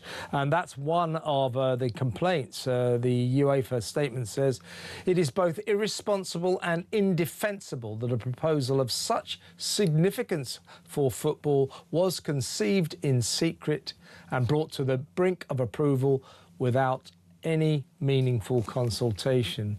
I mean, they're right. In the end, though, Jacques Hughes and all that, this is Infantino trying to make himself very rich, isn't it? And in that respect alone, he must be stopped. Yeah, and there's already talk about when he leaves FIFA. There's talk about him leaving FIFA after his next term, which he's almost surely going to get, I think. He's got the votes stacked up. That he will then be kind of a president or the senior figure in this subsidiary, this commercial subsidiary. It absolutely reeks of corruption. And we've already seen in the World Cup how powerful figures like Donald Trump can get a red card. That was disgusting. I think that was, sorry to interrupt, Robert, but that was the moment. I mean, in my mind and a lot of football fans' minds, Gianni Infantino already didn't have a whole lot of credibility. But in the middle of the World Cup, as you quite rightly say, America were all set to play Belgium, and in their last game, their star striker got a red card, got sent off, which for every other team in the competition had meant immediate suspension of the next game. Donald Trump went to Infantino and said, oh, you can't do that to America's star striker, otherwise we'll stand no chance against Belgium. That wasn't a foul. He said, I know about these things. Well, I have great respect for President Trump, but I'll tell you what he knows about soccer, as they call it in America. You can stuff up a gnat's backside. He doesn't know anything about football. But Infantino buckled, and that guy was allowed to play. It was a disgusting decision, instant karma. Belgium beat them 4-1, but that was the moment I thought this guy is not fit to be in charge of world football. Well, I absolutely agree. And you just wonder, Kevin, how many other phone calls are being made to Infantino from other countries around the world saying, could you do this for my country? Trump's mistake was to boast about it. He would have got away with it probably if he hadn't boasted about it. But what is but possibly Argentina? They've been seen as getting good refereeing decisions, VAR on their side. Can we believe that there's corruption there? I wouldn't rule it out. When you look at FIFA and the history of corruption in that organisation, it's been well documented over decades now. Senior FIFA officials going to prison for corruption, taking millions and millions. Sepp Blatter, his predecessor, was a byword for corruption. And now we got this guy. And yeah, you're right about Argentina. Argentina got some very, very dodgy positive decisions in its favour. Every single VAR dispute, when decisions went to the video-assisted referee that filmed evidence, every single one went in Argentina's favour, to the extent it got the nickname not VAR but Vargentina. Now, the reason that FIFA wanted Argentina to go all the way, which they almost did, is because they make an awful lot of money out of the world's greatest player, Lionel Messi. So they had an interest in Argentina doing well, and Argentina always do very well in the World Cup. Very strange coincidence. Yeah, I mean, Infantino, I think this time, though, has clearly bitten off more than he can chew. He's crossed the line here. I mean, this is a very swift reaction on the part of UEFA. I mean, do you think he will step back? I think he'll have to, won't he? Well, I think he'll have to step back if Europe, UEFA, follows through on its threat to pull out not just of the Men's World Cup, it's the Women's World Cup. I understand it's the Club World Cup as well. I mean, if Europe pulls out, those well, you don't have a competition. You don't have a tournament. You don't have a tournament. You can't have, you know, Brazil and Argentina and the rest, excluding all the big European We're just hearing, by the way, Robert, just sorry to interrupt, we're just hearing that the Asian football associations as well are all set to make the same threat. You carry on with this privatisation plan and we won't be in the next World Cup. So, you know, at least Argentina might be able to win the next World Cup because they'll be the only country in it. Indeed. I mean, I hope Infantino now realises that football doesn't belong to him. It doesn't belong to his rich investors or Donald Trump. It belongs to us all. And if he pulls back from this, well, good. I hope that he doesn't get his next term as FIFA boss, but that might be hoping for a bit too much. He's just one of those guys, you look at him and you think, that's a wrong one. He just looks wrong. And indeed, he is wrong. Robert, great to talk to you. Thank you so much. Robert Taylor, journalist, broadcaster, author of Tears for England. He's an obsessive England fan, so he's always depressed. Seriously, let me know what you think about that. The World Cup under threat because of this greedy little bald guy, Gianni Infantino, who wants to privatise the World Cup and make himself and a lot of other rich people a lot of money. We're going to go to break now, and when we come back, we're going to take some of your calls. 0344 499 1000.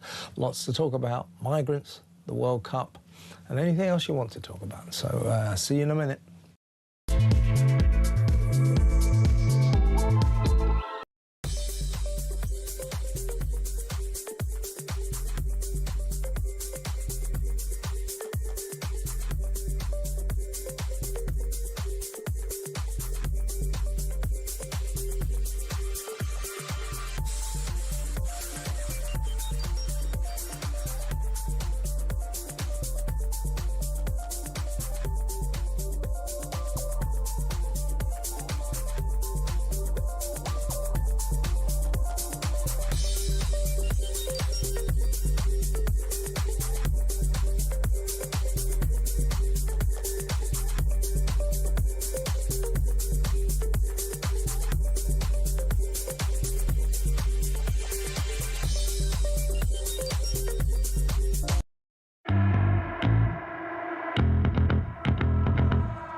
Across the UK, on DAB+, on YouTube, on your mobile, and on your side. This is Talk. Welcome back. After the 6 o'clock news, in about 10-12 minutes, we'll be joined by former Tory Cabinet Minister, Cabinet Secretary, in fact, Lord John Redwood. We'll get his reaction to the spiralling migrant crisis and the other big stories of the day. I'm interested to find out what he thinks about Zach Polanski. I think the wheels are coming off the Polanski bus. I think even the Green Party think we've got to get rid of this weird, dentally challenged nutcase. He's refusing to apologise for sharing or collaborating in a tweet. An Instagram post that suggested Nigel Farage should be guillotined. The police have dropped the investigation. I think that's quite right. It wasn't really a proper incitement to murder, was it? But Polanski's failure to apologise, I think, was political suicide. Even one of his MPs, Green MP today, saying, of course he should have apologised. He's just like a child. You can't have an adolescent running a national British political party. If the Greens have got any sense, they'll get rid of that idiot and get someone more credible, because they've done very well over the past year, and he's going to ruin it for them, I'll tell you. Let's go to the phones. Let's talk to Saeed in London. Hello, Saeed. What would you like to say? Yeah, look, I think Polanski has been one of the main drivers of the Green Party's success. He has led them from a party of 60,000 to 220,000 members. He has increased their vote share in the local elections. Yeah, well, not now. They're plummeting. Their ratings are plummeting. Their popularity ratings are plummeting.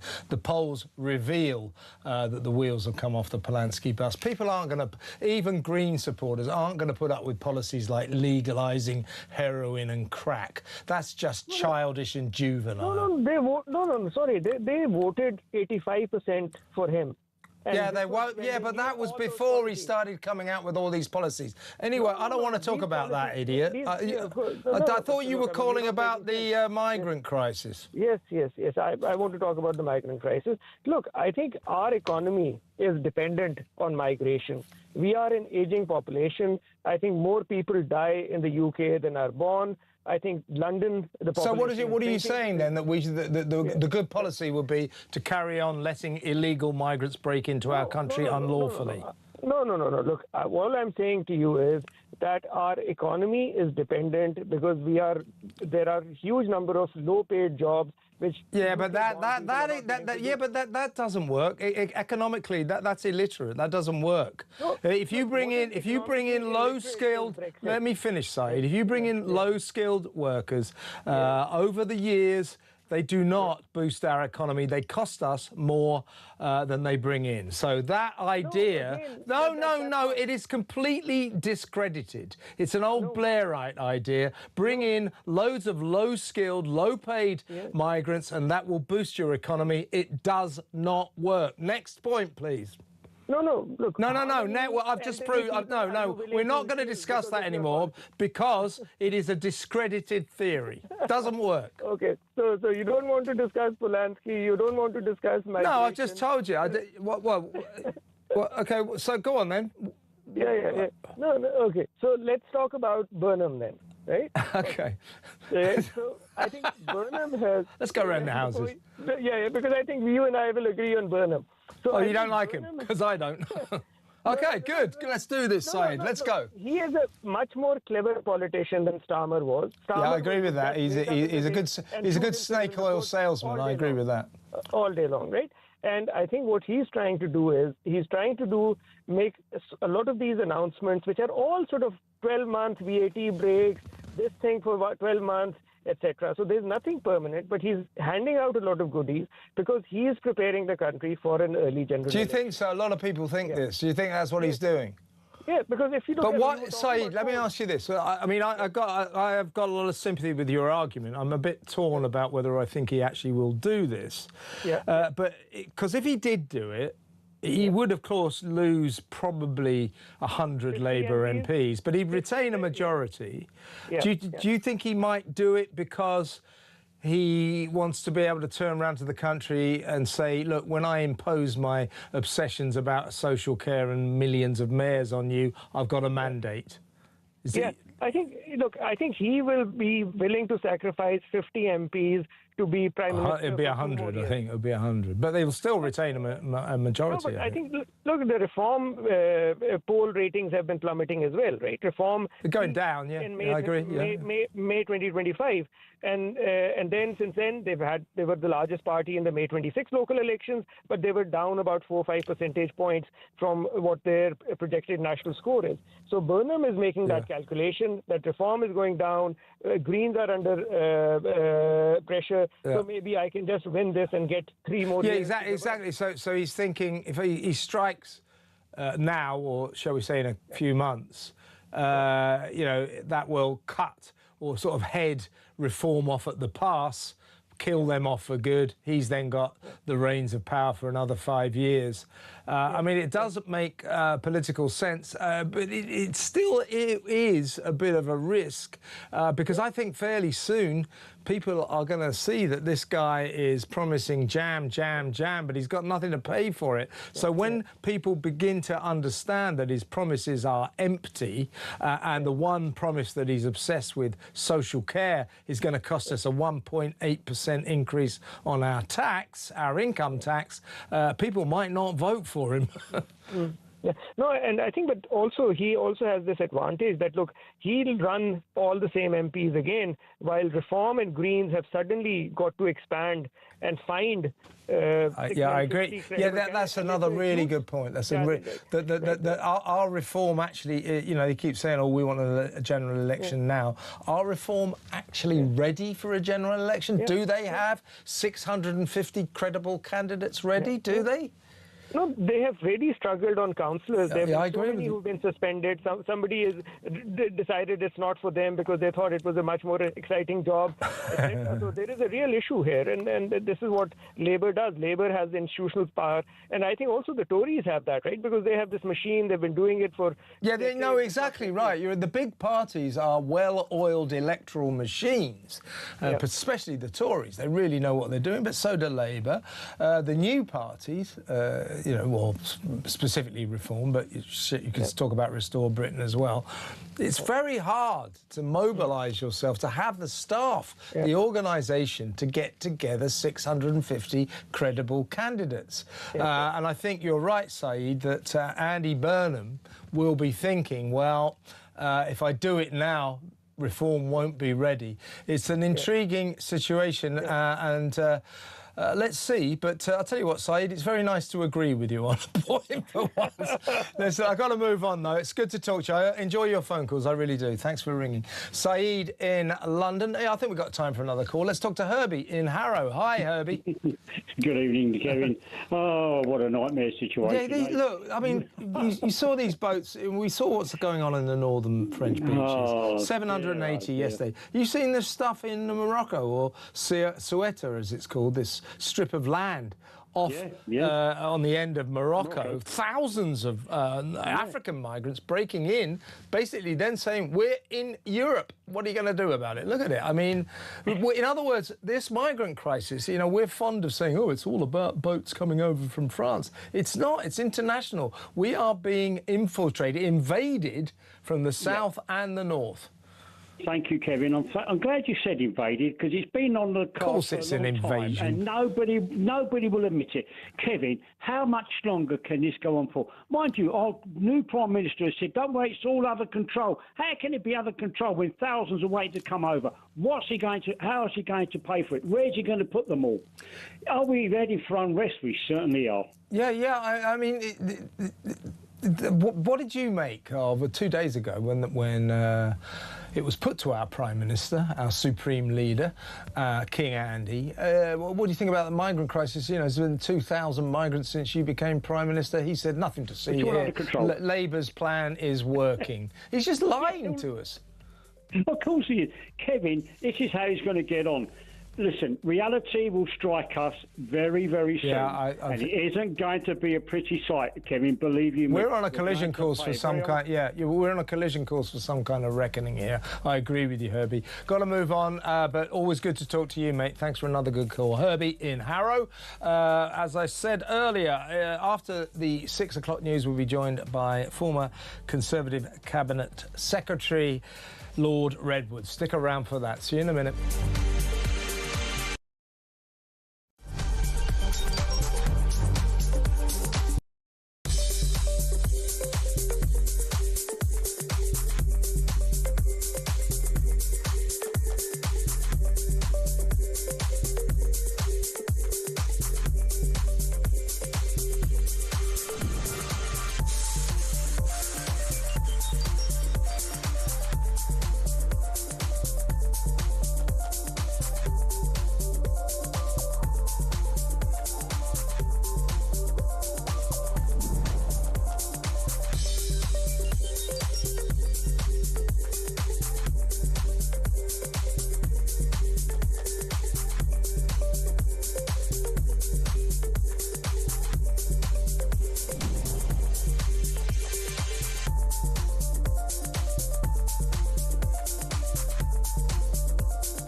across the UK. On DAB+, on YouTube, on your mobile, and on your side. This is Talk.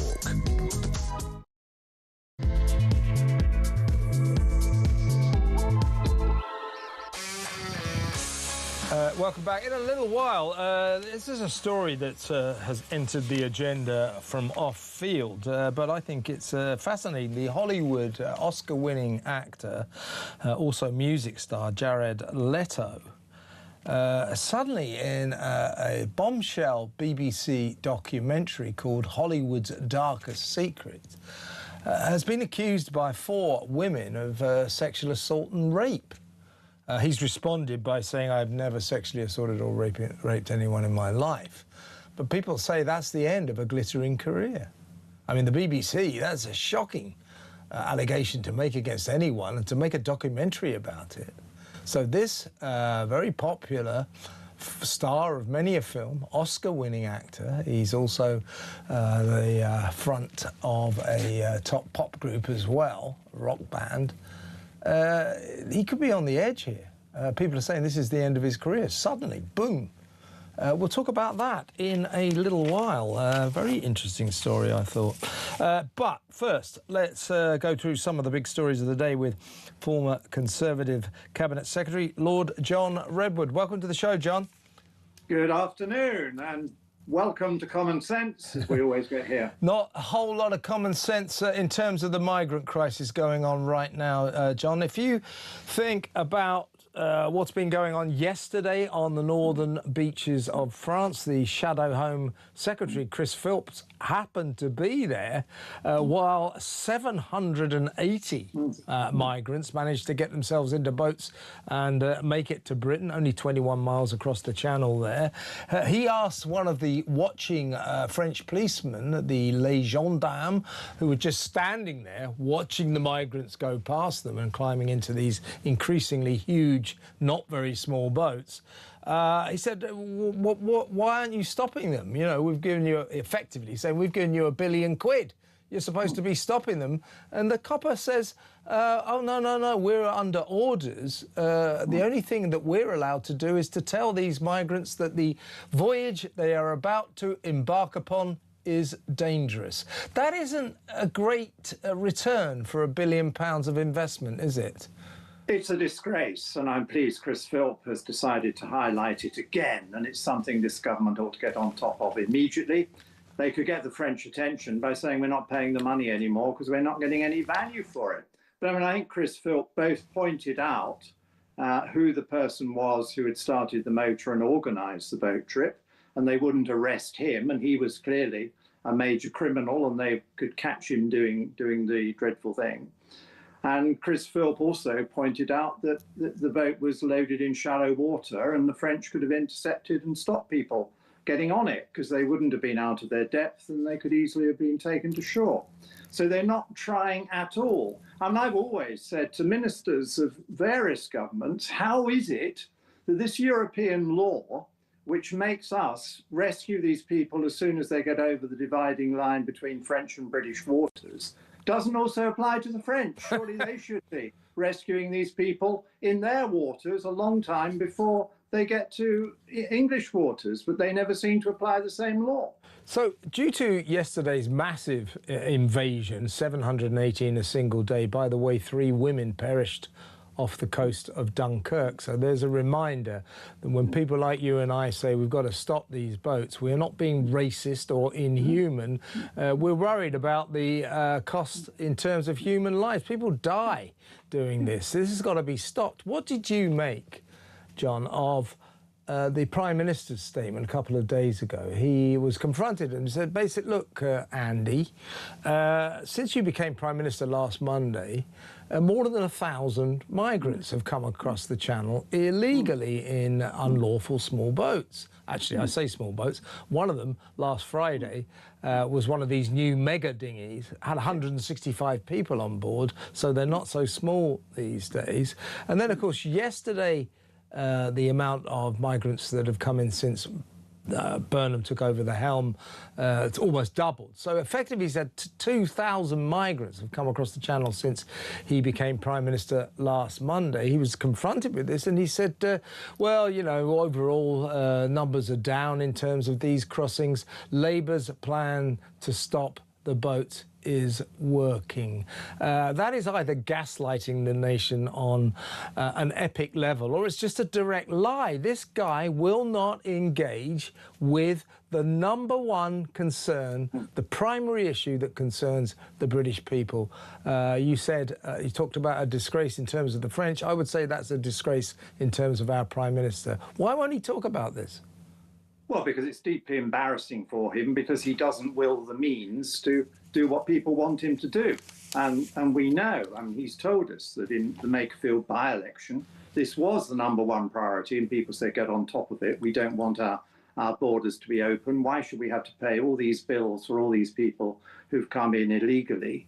And why do they get accommodation often in advance of British people who would like different accommodation but are lower down the queue? So the Prime Minister knows this, and so then he thinks he can just flannel his way through it. And he's got to learn pretty quickly. Now he's the Prime Minister, he is to blame. He can do something about all these things. And if he's inherited a mess, as he clearly has on controlling the borders, this should be top of his list of issues. And instead of making speeches about reforming social care sometime never and raiding our pockets again for more taxes, he should be saying, you know what, we didn't do a great job in the previous 2 years, nor did the previous lot. This is what I'm going to do. And it should start by telling the French they don't get their 661 million over 3 years, which this government agreed, because they're not performing. And it should tell the French that they should be rescuing these people. Otherwise, there should be prosecutions of the French under this European law. But of course, what we all want to hear is he's going to pull us out of this silly asymmetric law that seems to mean we've got to take them all and not the French. And the sooner he does that, the better. And MPs could return from Parliament next week if he'd allow them to pass the legislation, because the Conservatives and the Reform MPs would obviously back it to the hill. Have you noticed a big story broke today, John? We've been showing footage of it throughout this show. And this is that thousands of African migrants today, this morning, and I think yesterday as well, have stormed through the border between Africa, Morocco, and Ceuta, which is a Spanish province, a slither of land off that comes, you know, from part of Morocco, but it's actually Spanish. It's just a sort of finger of land. And they've all stormed into Ceuta. Many of them, if people are watching on TV, you can see now, have headed straight into the Mediterranean. Many of them floating around in rubber rings because they believe that if they're found in the sea, they cannot possibly legally, international law and all that, be returned to Morocco. But that notwithstanding, thousands broke through the border, effectively broke into Europe, clearly intent on carrying on to Spain or maybe even Gibraltar, where now they have relaxed the border controls. These people could land in Gibraltar and just walk into Spain and no doubt carry on their journey to Calais, whereupon they could get a not-so-small boat and come to the promised land, Britain. The migrant crisis clearly is spiralling out of control, obviously at the north of Europe, but also at the south. No, you're right. And this is one of the reasons quite a lot of us wanted out of the European Union, because that long, soft southern frontier is very vulnerable in several places. And of course, in Spain, it's particularly vulnerable at the moment because the Spanish government has just allowed thousands and thousands of people who entered illegally an amnesty to give them full rights to be in Spain or anywhere else across the European Union. And that means they could all come to Calais. And before you know where you are, they might be on one of these illegal small boats as well. So we need to tighten up our response to the small boats, but we certainly don't want to get closer to the European Union. Otherwise, they could all come in legally. If they come into Spain and are granted legal status, then, of course, they can live legally anywhere within the European Union. It's a disaster, it really is. I want to talk to you about Zach Polanski in a minute, but let me just ask you first, John. Your overarching view of this guy, Andy Burnham, as Sarah Vine said in the Daily Mail, he clearly doesn't really want to be Prime Minister. In his ideal world, he'd be the tambourine player in the Smiths or something. But seriously, what's your view about him? The way I'm seeing him is this. First of all, he just ignores what the people of this country actually want. For a kick-off, they want the migrant crisis to be solved. They want the boats to be stopped. They're obviously interested in perhaps getting rid of some of the net zero claptrap so we don't have to pay the highest energy bills in all the Western world. We want law and order tackled. We want the economy tackled, cost of living. No. He doesn't care about that. He wants to impose his priorities on us. First of all, his obsession with devolution. He seems to think that we'll be absolutely entranced by his idea to create 1 million mayors, you know, every postcode ruling itself. In other words, turning Britain into an ungovernable mosaic of madness. So devolution, I don't think works anyway, but he's obsessed with that. Statistically, devolution is the issue that concerns British people the least. They don't care about it. It's top of his list. They're not that bothered, I think, about social care. I'm not saying that perhaps we don't need to overhaul our social care system, but the way he's going on about it is that's all we've been talking about. No one's been talking about it. And in the end, his social care system is this: classic Labour solution to an economic problem, which is the amount of money our grotesquely over-expensive NHS costs. How are we going to cure that? Oh, I know. Let's create a grotesquely expensive social care system, because that'll take the pressure off. Oh, by the way, I'll break the promise of the Labour Party by raising taxes. But no, I won't. I'll con you by not calling it raising your taxes. I'll call it a 1.8% levy. And this is a Prime Minister who pledges to always be honest with us. It's a three-card trick. Why doesn't he concern himself with what concerns the people as opposed to his own obsessions? Well, I think he's got away with it so far, hasn't he? Because he's had a lucky run by smooth-talking certain people at certain times. So he wins a by-election and then ousts a leader who had a big mandate from the last general election, but who hadn't been governing well. The tragedy for us, and I think in the not-too-distant future for the Prime Minister, is he hasn't taught himself to govern. He hasn't thought about how he's going to deliver some of the promises he makes. And as you rightly say, some of the promises are not very popular anyway. The priority must be controlling the borders. The priority must be getting on top of the burgeoning benefits bill and then being able to offer a bit of relief from all these high taxes that have sent rich people packing abroad and left the rest of people here struggling and with fewer jobs. So he's going to collide with reality. So far, the warm words have got him a better poll rating and have got him the top political job in the country. But he isn't prepared for it. He doesn't know how to do the things he says he wants to deliver. And he will be Mr. Flip-Flop, Mr. U-turn, won't he? He's already done a big U-turn on social care. He was going to come in and change it right from the beginning. He knew the answer.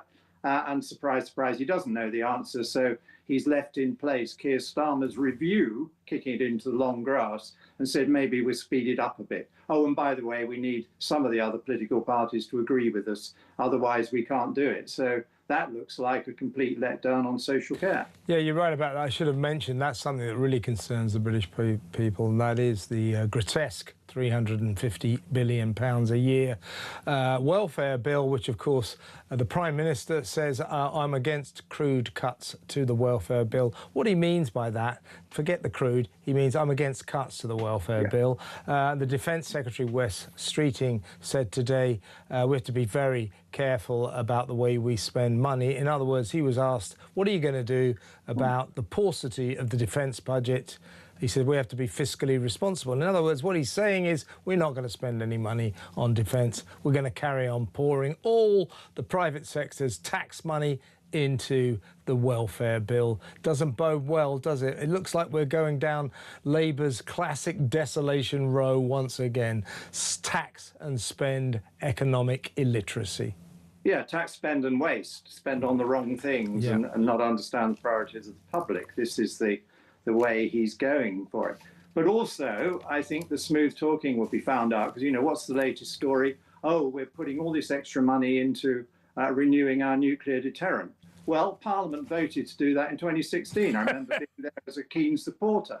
The 4 submarines, they're already in build. One of them's almost completed. So he's announced the next bit of money they had to pay anyway to keep the contracts going and said this is some new miracle policy which is going to create more jobs in Barrow-in-Furness. Well, Barrow-in-Furness has been doing a lot of work on these things for quite a long time, and it was a legal commitment. So what was that all about, Prime Minister? That looks like another con. Yeah, I think he is a con man, I really do. But, let's, it's early days. Let's give him the benefit of the doubt. I'm loath to do it, but let's hope he does a good job. I don't want him to fail, but the way he's going, I think he's going to be a catastrophe. But fingers crossed, you never know. Let me finally get you, John, on the Zach Polanski issue. I think the wheels are coming off Zach's bus. He collaborated in a Instagram post a few days back of a fat guy in a T-shirt, a silly hat on, but emblazoned on the T-shirt was a guillotine and the magic words, "We're only making plans for Nigel," as in Nigel Farage. Nigel Farage, I think rather over the top, went to the police and said, "This is, I'm reporting Zach Polanski for incitement to murder." I thought that was a bit ridiculous, to be honest with you. However, Polanski did admit that he was wrong to do this. He shouldn't have done it. And he should be more careful about what he does on social media because he basically just sits there liking and sharing and tweeting. It's what he seems to spend his entire day doing. But anyway, he went on to Newsnight a couple of nights ago and he's admitted this was a mistake and that he shouldn't have done it. He was asked by Victoria Derbyshire, the host, to apologise. This is what happened. You accept, as a leader of a political party, responsibility for what you share on social media. And you have also said this was a mistake. Yes. And that you didn't read it properly. Do you want to take this opportunity to apologise to Nigel Farage? Well, if I'd done it deliberately, I'd be apologising. But because this was a mistake, I think the important thing is that I point out it's a mistake, that I also make sure that I condemn political violence. And also, crucially, I make a commitment to be better on my social media. OK. Do you want to apologise then or not? No, the reason for that is because Nigel Farage, when I posted this, or when the person posted it, it got less than 1,000 likes. Nigel Farage then took it, cropped it, so it made it look like I posted it, which I think was fundamentally dishonest. It's now had 3.2 million views. So actually, this whole conversation has been seen more because Nigel Farage, Lee Youssef, and I think Richard Tice posted it. So I'm accepting my responsibility in that I shouldn't have accepted that collaboration. I'm accepting that we all need to condemn political violence.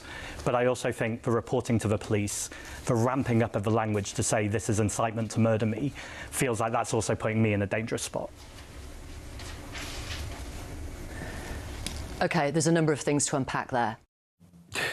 I think what Victoria's rather shocked about there is that not only is he refusing to apologise after admitting he'd made a terrible mistake, he is also saying, oh, never mind about Nigel Farage. Nigel Farage has put me in danger by highlighting this post, this Instagram post that in effect threatened Nigel Farage's life.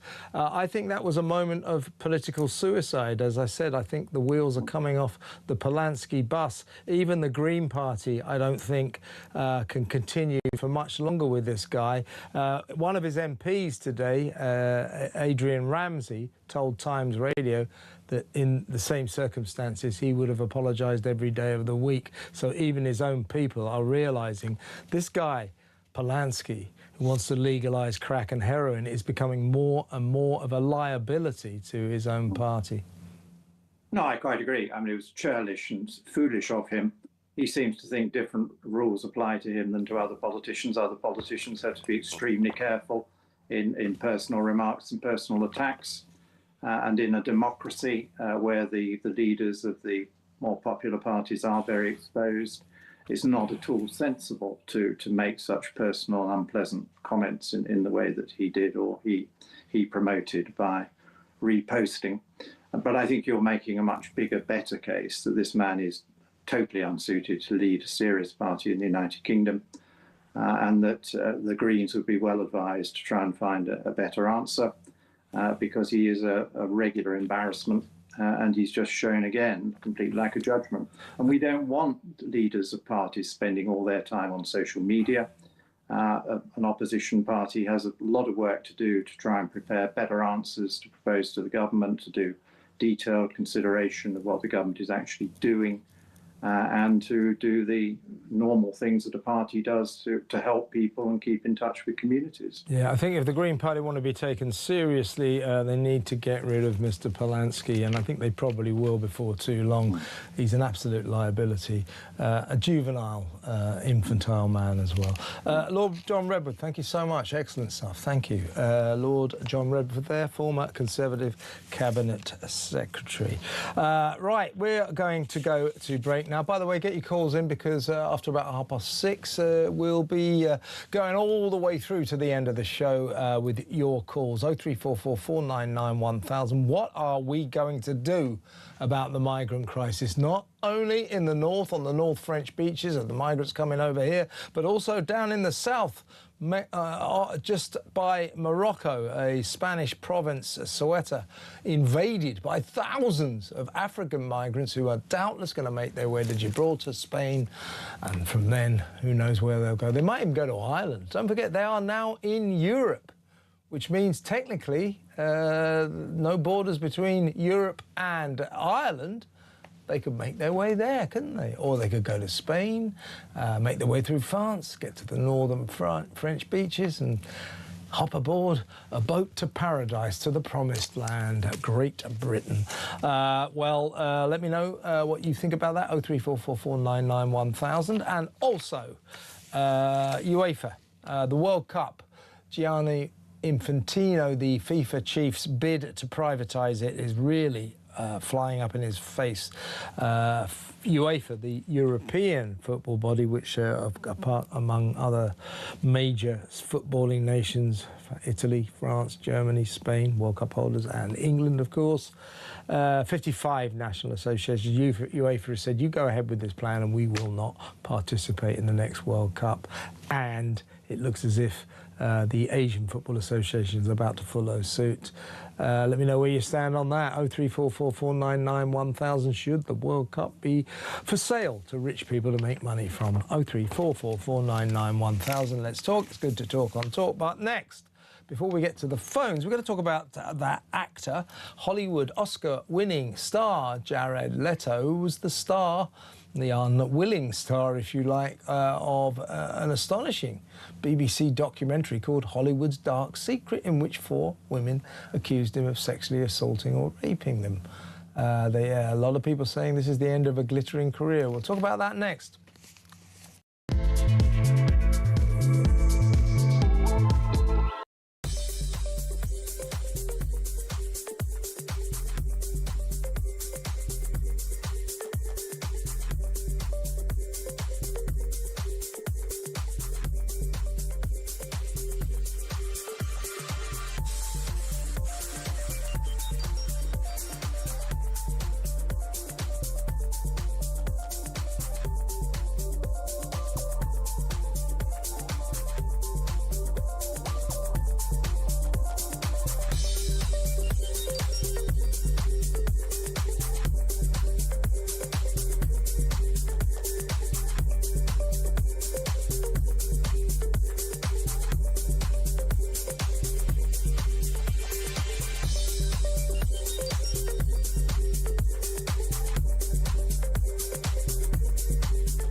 game.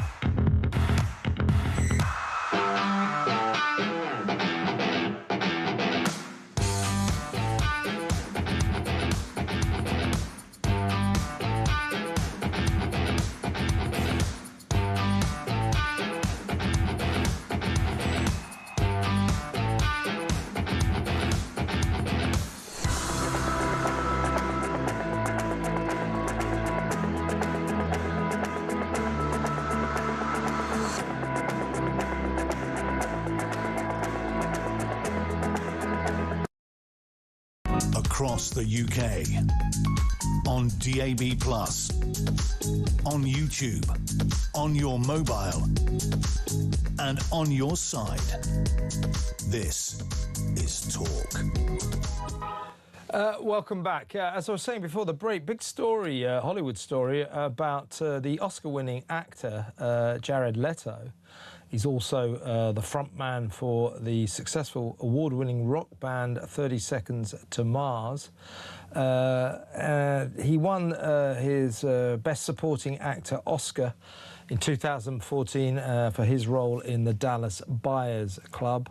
He's also appeared in hit films like Fight Club, Blade Runner, Suicide Squad, and was recently in the superhero film Masters of the Universe. Anyway, the BBC has screened the most shocking documentary called Hollywood's Dark Secret, in which 4 women have accused him of criminal sexual misconduct, sexual assault, and in one case, statutory rape, sex with a girl 17 years old in California, which is below the age of consent there. So let's talk to senior features writer for the Daily Mail based in New York in America, Harriet Alexander. Harriet, this came from nowhere. Shocking documentary that people are saying, like that, at a stroke, has killed off Jared Leto's glittering career. He's finished. He, of course, I should stress, is utterly denying this. He's saying, I have never sexually assaulted anyone in my entire life. These claims are absolutely and categorically false. But the BBC screened this documentary, serious allegations of sexual assault and rape. His career is over. What do you think? I think, Kevin, it'll be interesting to see if this does escalate in the sense of having charges pressed here in the United States. If that does happen, then I think, yes, there will be really serious damage done to his career. But at the moment, as it stands, he has not been criminally charged with anything. He is denying it. The women who spoke to the BBC did so without giving their full names. So it'll be interesting to see whether they want to push this and really see what damage can be done. Yeah, I mean, the thing about that is you don't necessarily, as you well know, Harriet, in the field of journalism, we know this, you don't necessarily need to be actually criminally charged or prosecuted of offences for your career in showbiz to be in big trouble. So, yes, you're quite right, these are allegations. But allegations showcased in a documentary by the British Broadcasting Corporation are pretty solid gold, aren't they? So this is not just some YouTube channel or anything like that. This is the BBC, 4 women making serious sexual misconduct allegations. I mean, put it this way, this will not be a high point in his career at the moment, will it? Yeah, you're right. And I think one of the things that's been really striking about this, Kevin, is just the age of the women who were involved. So these alleged incidents took place in the early 2000s, between 2002 and 2016. But some of the women were 16, 17. They were very young, and he was in his 30s, 40s at the time. And that's something that, of course, makes it much more serious in the eyes of the law when it involves minors. charges. That actually escalates it to a federal level. It wouldn't just be state charges. So, you know, you could be facing life in prison if they really throw the book at you for something like that. It's a really interesting question, I think, Kevin, isn't it, about what charges and what accusations really stick? Because, of course, on the one hand, the most famous example, you have someone like Harvey Weinstein, currently in prison on Rikers Island, endless series of allegations and convictions against him. Someone like Kevin Spacey, who saw his career completely disintegrate. But then you have other people who've been accused of quite significant things and seem to have essentially managed to get away with it. Yeah, Johnny Depp seems to be Teflon, doesn't he? Not that there's ever been any criminal charges against him, but lots and lots of discussion about nefarious activities, alleged nefarious activities. So he seems to get away with it. You're right, it seems to be selective who gets away with this kind of thing. But I think this guy's problems, Jared Leto's problems are this. Hollywood is still very much in thrall to the Me Too movement. Any suggestion that a guy, an actor, a star, has disrespected women does not go down well in Tinseltown, does it? Yeah, you're absolutely right. Although, I mean, it is interesting, as you mentioned, Johnny Depp. He's very much, making a comeback, isn't he? With the new, there's a new adaptation of Charles Dickens's Christmas Carol that's coming out later this year that he's going to be fronting, and it is quite hard to tell really which way this will go. I think what's interesting this morning, actually, Kevin, is that some of the New York tabloids are really piling on with Jared Leto. I thought they might. I think they're really sort of scenting that there is something here, sharks scenting blood in the water. And there is one woman who worked with him on tour with his band who said that he was extremely inappropriate and was, quote, horrible to be around. And so when it starts to sort of build like this, you feel that perhaps there is something to it and it's going to be difficult to spin your way out of it. Yes, I'm sure he's very much looking forward to the next edition of the National Enquirer. That'll be fun as well. But yeah, you're right. When the other journalists get hold of the story and if they set fire to it, that spells big trouble. Fascinating moment for a guy who just risen without trace, had a fantastic career going on, but now it is in a world of trouble. Really good to speak to you, Harriet. Thanks for coming on. Harriet Alexander there, senior feature writer with the Daily Mail based over there in the United States of America. Now, let's go to break, shall we? And for the rest of the show, let's talk to you. Get on the phone, give me a call, 03444 991 I'll read some of your messages. I don't know if we've got any WhatsApp voice notes, but if we have, I'll play them out. So much still to come before Peter Cardwell comes into the studio near enough 7 o'clock to tell you what he's got lined up for your entertainment from 7 p.m. until 10 p.m. So still a lot to talk about, still a lot of things to occur on this show before it ends, so you better stick with me. I'll be back in a moment.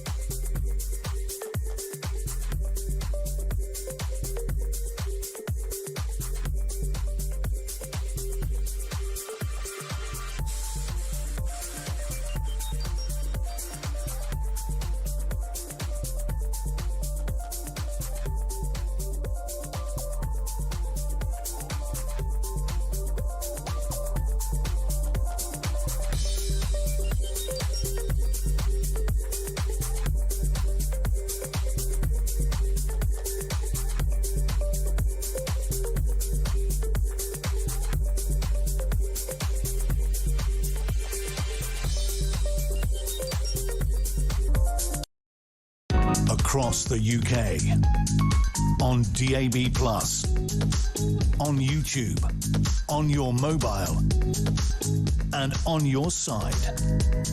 This is Talk. Welcome back. Well, we got in touch with what they call the Assembly member for Ceuta. He's a Spanish politician, if you like, like the MP for Ceuta.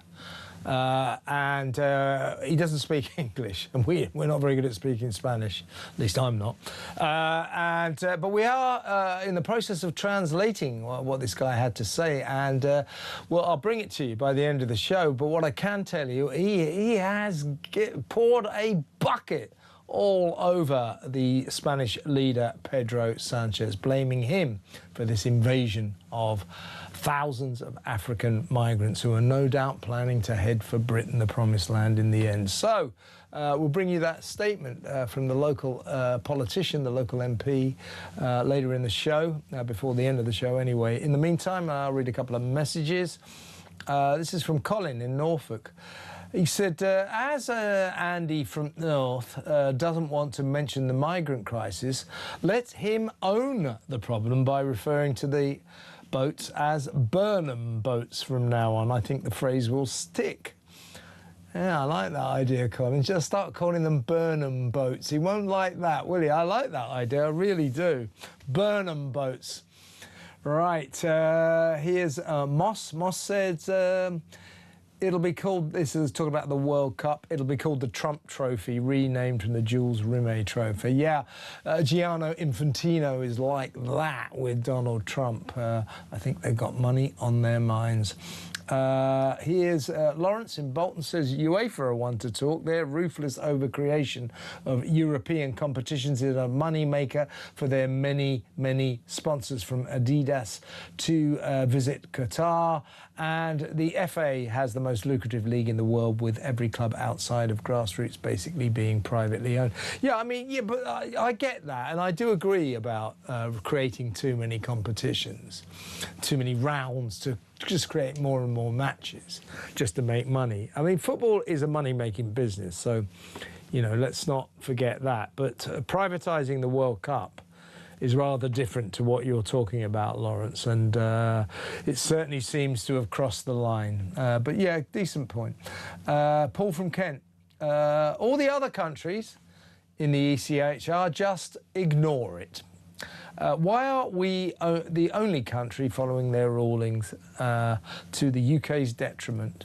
Yeah, I mean, you're right about that. Nobody else pays too much attention to the ECHR, but we obey it like it's God Almighty.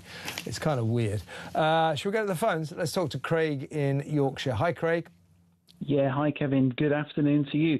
So you had a caller on earlier who was talking about the benefits of migration, and in some situations that's absolutely correct. You know, if a migrant comes to the UK for a short period of time, if they're earning over £60,000 a year, they're more than a net contributor. Yeah, they're covering their costs of, you know, government expenditure.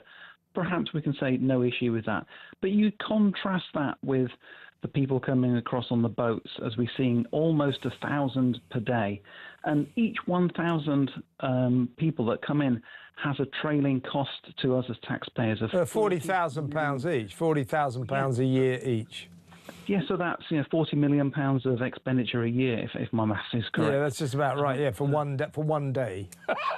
Good, isn't it? Well, yeah, per day, and that's just the beginning of it, because when you look at these people coming across on the boats, they don't look like architects or engineers or doctors or anybody. Or scientists. Yeah, exactly right. Yeah, no, they're not. I'll tell you what else they don't look like. That nearly every single one of them doesn't look like a woman, because they're not. They're all young men of working age.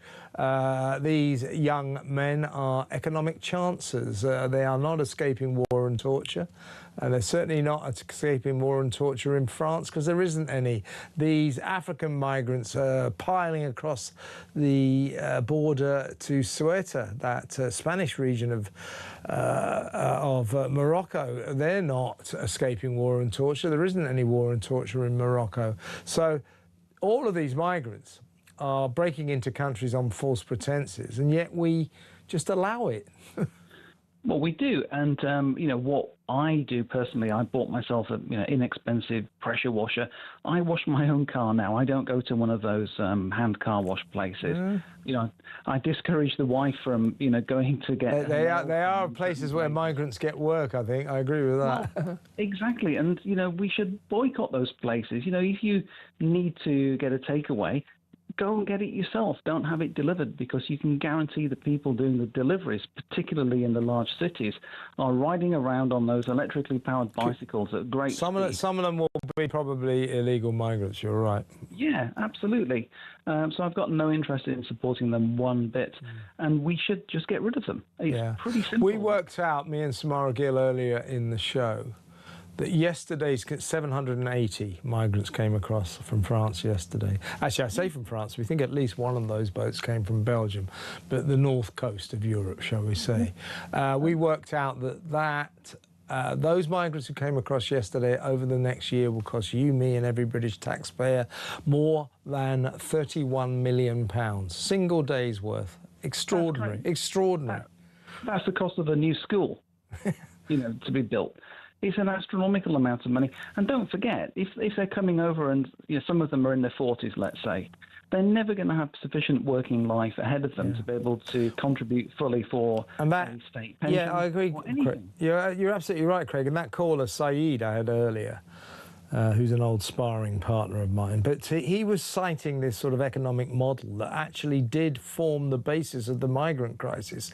Idiots way back in Blair's time calculated that if we got loads and loads of low-skilled, low-paid foreign migrants into Britain, they would still be earning money, they would contribute to the economy, and therefore it would make our economy better. They would be a brilliant investment economically in this country. And then people began to hit their calculators, and they worked out if you're low paid, or many of them don't even get work, by the end of your working life, it will have cost this country quite a lot of money to keep you here, far from you actually contributing to this country. So this idea that low-paid, low-skilled workers boost the economy is just not right. It's false.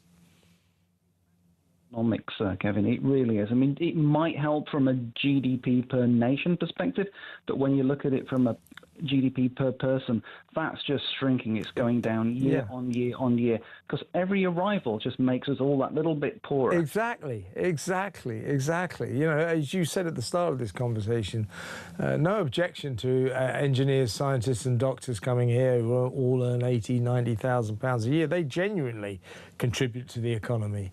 But, fruit pickers on 10 quid a week, they don't contribute to the economy. They cost us money. So the concept of low-paid, low-skilled migrants coming in their droves that old Boris Johnson was so keen on is just false. It's a disaster. It's an utter disaster. Craig, I've got to move on, but very good call. Please call me again. Craig in Yorkshire there.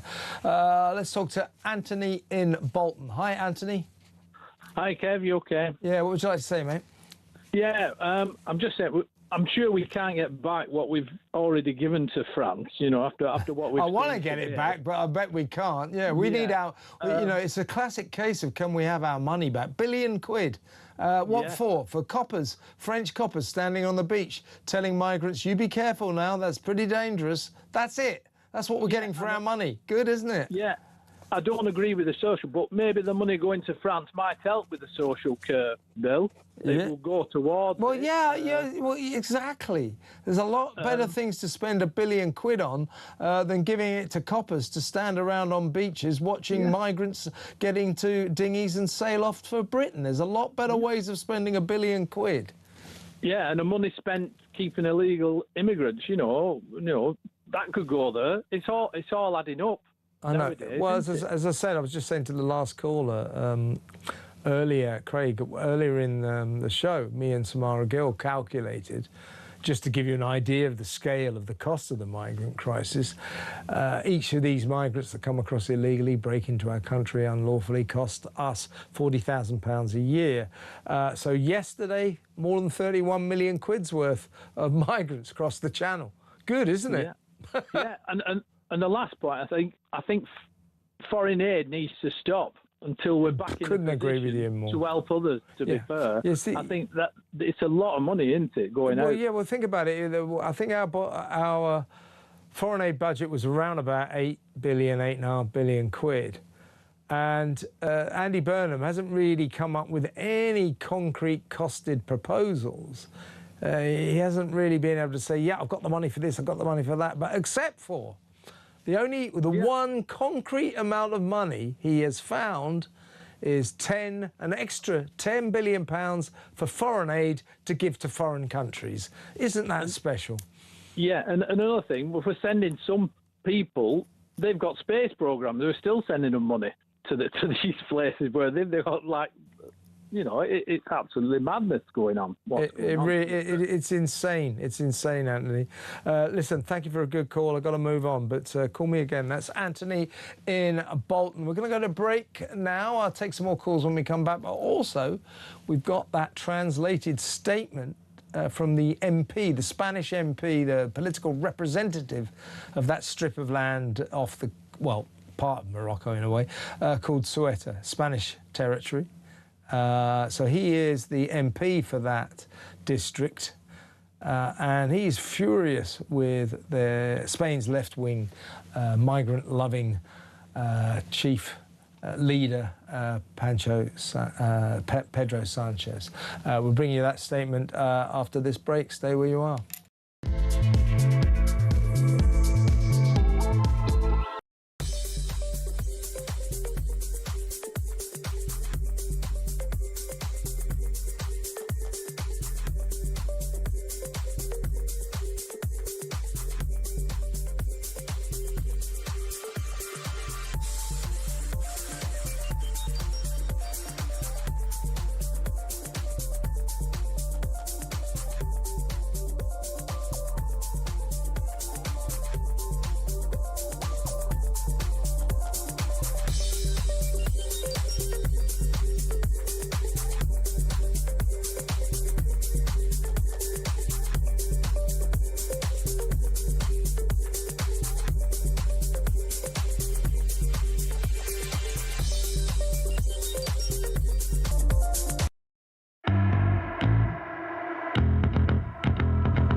Across the UK, on DAB+, on YouTube, on your mobile, and on your side.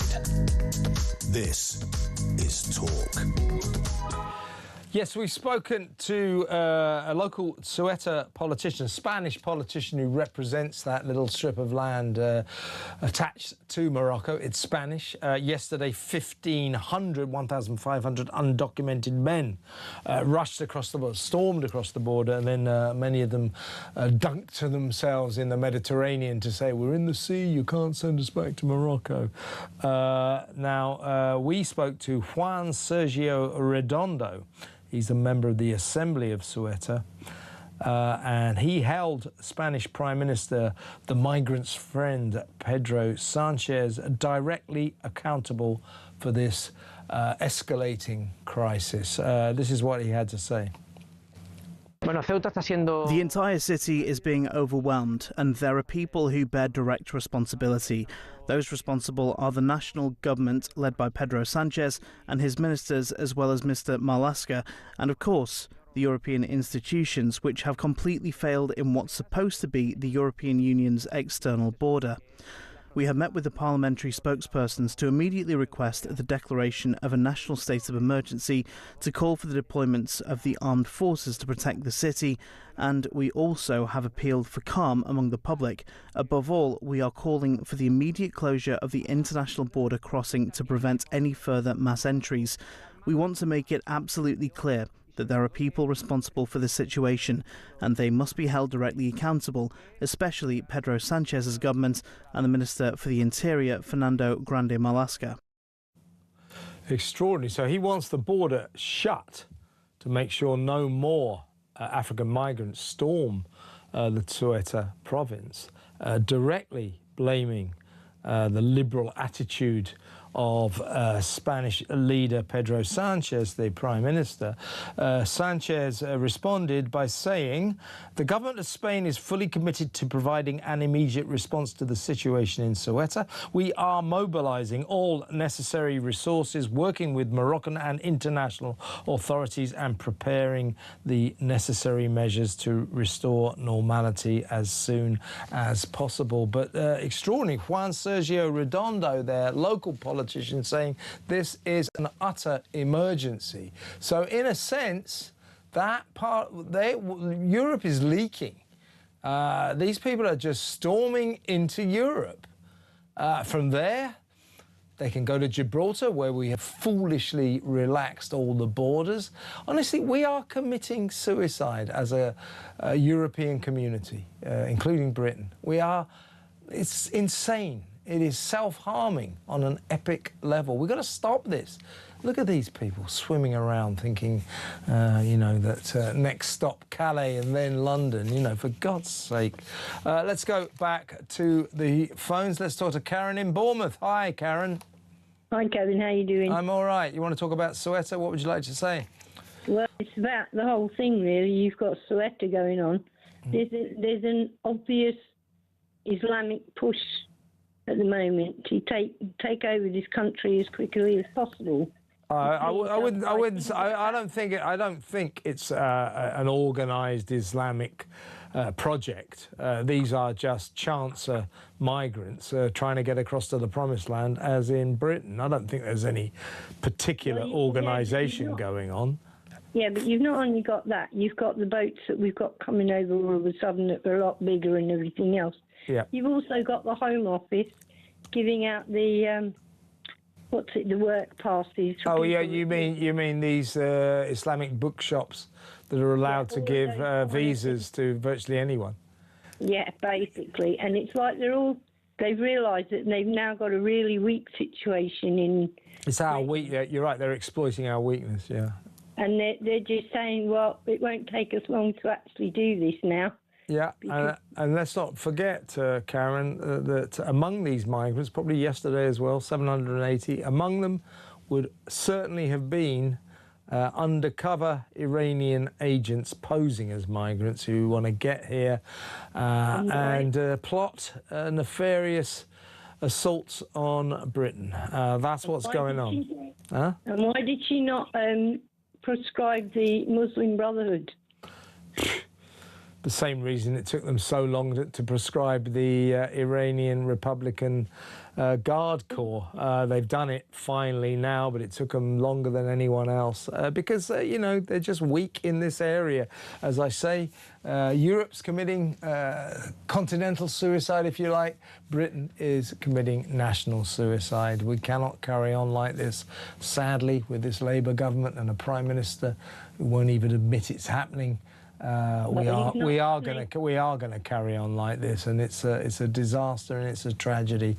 Karen, quite right. Good call. Thank you. Please call me again. Karen in Bournemouth. Let's talk to Mark in Glasgow. Hello, Mark. Hi, Kevin. You want to talk about foreign aid? 18.3. I was just saying. The one concrete thing financially that Andy Burnham has done since he became Prime Minister last Monday is to increase the foreign aid budget by £10 billion. It's now gone up to £18.3 billion a year. So you can't find actual money so far for anything in particular domestically, but he has found £10 billion extra to give to foreign countries. Welcome to Labour. Yeah. Yeah, absolutely. Well, in truth, Kevin, I think I've worked in the public sector and the private sector all my life.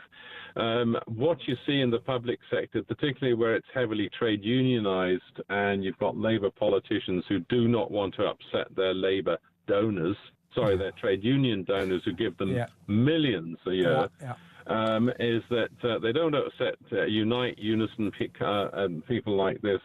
A, they'll lose money, but B, you've also got the civil servants with a vested interest to carry on giving this foreign aid because they're the ones who will be having lots of jollies off to India, Pakistan, wherever else, going to conferences overseas. that were living the life. And in truth, India and Pakistan, both nuclear. India has its own space program. It is an absolute nonsense. Oh, yeah, if you start going into away. what we've given foreign nations from our foreign aid budget, it just becomes insultingly absurd. You know, for example, we literally once sent China a considerable amount of money to help to teach Chinese peasants how to grow rice. I'm serious. Don't forget, we also gave Ethiopia a considerable amount of money so they could develop their own Spice Girls girl band. That's the kind of thing. That's the kind of thing we spend the foreign aid.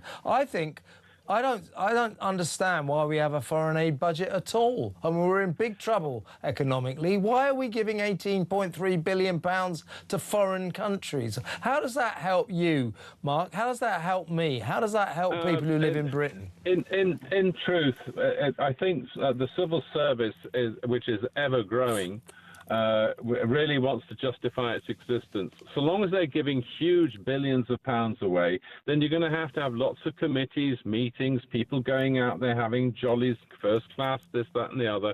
And hell's bells, this is what they used to. They used to get away with. 40, 30 years ago, when we had an industry in Britain, when we made money, when we were a bit more of a power, it made sense to the court these countries. Now that money's going into corrupt pockets. So it's not even getting to where it's meant to be going in most of the time. But the important thing is that British politicians get to signal their virtue. Aren't we wonderful? Aren't we kind? No, give that £18.3 billion to British people. Why send it to foreign countries? Welcome to Labour, Mark. This is what they do.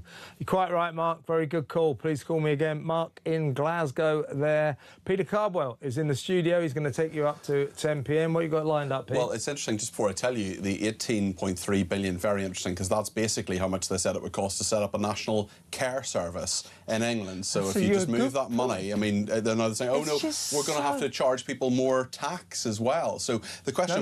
No, it's a levy. Sorry, a levy. Because if he called it tax, that would be breaking Rachel Reeves's promise. Well, we don't want to